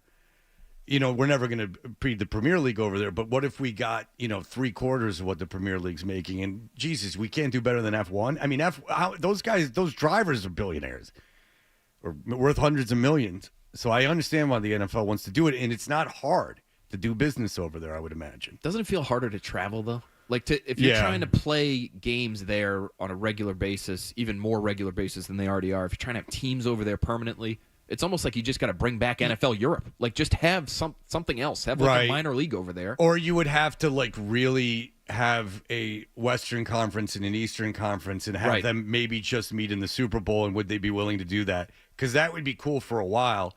If, the Eastern Conference teams just played the Eastern Conference, Western Conference teams. Like the old American League, National League stuff. Yeah, exactly. Yeah, exactly. And then there was the NFC Championship, AFC Championship, they had not met. Yeah. That also improves, that gives you, you're not going to do it, but that's why the Major League All-Star game was such a big deal. It's because those guys never played together, never played against each other except for the World Series.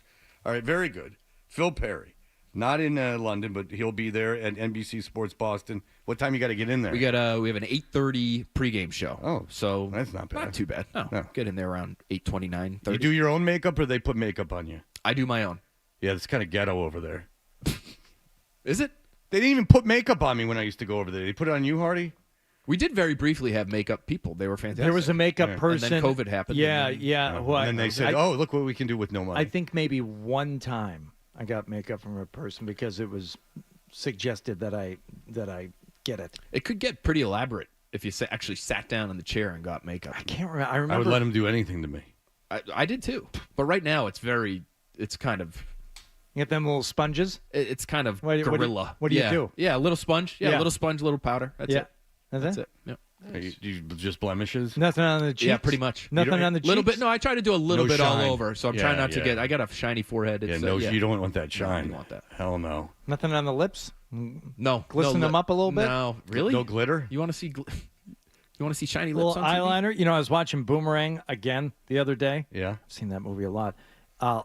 Eddie Murphy, a lot of makeup in the movie. I think he's got in that final scene when he's trying to, convince her to come back. You can see the eyeliner. A lot of makeup. You know who steals that show is the guy from In Living Color. Oh, David Allen Greer. Yeah, is he funny in that? They give him so much to work with. Hey, you just sit here and get stomped on with nary a joke. Right. Like you're just the guy who just takes it. You'll be the nerd. Oh, do I say funny nerdy things? No. Is there like a redemption for me? Do I get to say something, clap back at you at any point? Oh, no. Well, do I get funny lines? Like, am I so out of it that I'm funny? No. Nah. That's Martin Lawrence. Martin Lawrence. No, we're giving him some funny stuff to do and say. Yeah, he's the dork with the funny stuff. You're just the dork. You're just the a-hole. Right. That movie's fascinating. It's a good movie, but it's fascinating. All right, thank you. Phil Perry. Thank you, guys. Everyone loves Appreciate it. Chris Phil Rock Perry. is in it for 8 seconds. We gave him 2 legitimately funny lines. Yeah. You get none. Oh, and then we have a guy who steals the show while you're sitting there, and he's related to you. But don't worry, you won't get any of those lines. All right, we'll be back. Sports Hub headlines.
stack my face.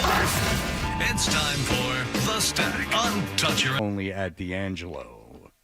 What's going on, Hardy? Do you know who Liam Payne is, or in this case was? I do after yesterday, but I didn't beforehand. No. Yeah, I don't know from One Direction, really. Of course, I know they are a band, but this is the update after Liam Payne died after a fall from his hotel balcony in Argentina. Former One Direction singer died on Wednesday morning. Witnesses at the hotel says Liam fell from his room on the third floor, and the police don't know if it was intentional or accidental. Latest update from TMZ, Liam Payne and his girlfriend arrived in Argentina September 30th. They've been there for a while. Posting several social media posts together showing them having fun on vacation. We're told someone at the hotel called 911 to report an aggressive male at the hotel, which lines up with what witnesses told them about Liam's behavior in the lobby. What are you doing in Argentina for coming up on 2.5 weeks? Yeah, I people from Europe, they travel different places than us in the USA. And you know what? And they spend a lot of time there, so maybe it's nothing more than that. I mean, maybe he had a big career there, but my son knew who he was and said, "Did you hear this? He died." And I said, "I had." And he said, "Yeah, how do you think he fell off the balcony?" And I'm like, "Well, I don't think he just fell off the balcony. Something happened." And I will get to the bottom of it. I said to him, "You rest tight." Good. Yeah. Your number one job, I believe, as a parent is to make sure your kids do not live in fear of anything. A healthy amount of, fear. Oh, I'm scared to do this, or I'm scared. That's a different kind of fear. Don't let them be afraid about Liam Payne or anything else. And you assure them that you will get to the bottom of it. Right, because he's already not going to go to a third floor balcony because of them birds. That's where they live, about 3 floors up, 30 feet. That's where the birds are at. According to the Sports Business Journal, the Fenway Sports Group has shifted its focus from possibly perching the Celtics. Perching the Celtics. I said perching instead of purchasing. Now, you have to make sure it's in there if you're going to tell me to play something, number one. And number two, a couple of these, the Crow one, I thought we had gotten past. I already played 9. According to the Sports Business Journal, the Fenway Sports Group has shifted its focus from possibly perching the Celtics. What animal is that? That's Godzilla. Godzilla, yeah. I did not play that one yet. You're right, Nick. Thank you. Yes. Perching the Celtics. Look at Nick piling Stomping on. the town. Look at Nick. A GoFundMe has been created for Angel Reese because she says her rent is $8,000 a month and her WNBA salary doesn't cover her bills. Yeah. Maybe rent a place that's less expensive? I'm kidding about the GoFundMe being created, but she did a whole video about her expenses. $8,000 a month rent. Yeah. I mean, if you're a WNBA player, and Angel Reese and Caitlin Clark, they're in a different category because they're making a lot from endorsements. And she made NIL money. And so buy a place, first of all, dum-dum. Go buy a place and pay $8,000 in a mortgage payment. Read the room. And maybe get some money back. Well, this was going to happen, dude. It's just a little, they got legit attention. Everyone was interested. And this is what I knew was going to happen. People are going to start becoming unlikable. Well, I just looked up her salary. Do you know what her base salary is? What is it? $73,439. Do you know what? Then don't sign the contract. Top salary in the WNBA. What do you think it is? $250,000. $1 million. He's close. It's $237. Okay. Yeah, well, that's how much he pays. So if you don't want to play basketball for a living, go. You have other talents. You went to college. Go out and get a job. WNBA players had to go overseas during the WNBA offseason to make enough money. Well, look, I like cornhole, and I want to be a professional. Pay me millions of dollars. Go strike. Don't play. You ever watch Start a union. You ever watch any of those ACL tournaments early weekend mornings when you get up and turn on the ESPN? No, that's some good watching. Because cornhole should be a game that it can be mastered. Like for instance, it should be a game where there is no mistakes ever. You should be able to do it 1,000 times in a row if you practice. And so you're saying that when you get to that level, each round should consist of the great cornholio, 4 bags in the hole. Yeah, there's each no. player. Yeah, there's no like they'd have to keep changing the rules and keep making it ridiculous. Like they would have to have it on football fields. But Fred, say somebody that you're playing against has not mastered it and they end up blocking the hole. That becomes that's where the strategy comes in. Because if you're just going to throw yours in there too, then you're going to knock theirs in. Yeah, but if look, man, it's not a very entertaining game. It's not fun to play. It's not. That's because you didn't make your own cornhole boards. Oh, no, you liked making your own cornhole balls or boards. I don't. Are you asking me how often I play on those cornhole boards? I know the answer. Not as often as I'd like. Hey, how much cornhole do you play? More than I should, but not as much as I'd like. Every time I played cornhole, it was because I was drinking, and I wish I was just drinking instead of playing cornhole. It's sort of like pool that way. Like, no one goes like, do you want to just go out to play pool? It's like, do you want to go out drinking? Oh, look, there's a pool table. Let's pretend to enjoy this for a while. Well, you know what they say about the pool table? It's in the way that you use it. That's from The Legend of Curly's Gold. That is from the great Billy Crystal, who was is portrayed in the movie Saturday Night. Billy Crystal is now in the NBA Hall of Fame. Mr. Saturday Night. Oh boy. That's right. When he misses, he misses. He was an extremely funny man, but when he misses, it's a whiff. You can feel it for miles around. All right.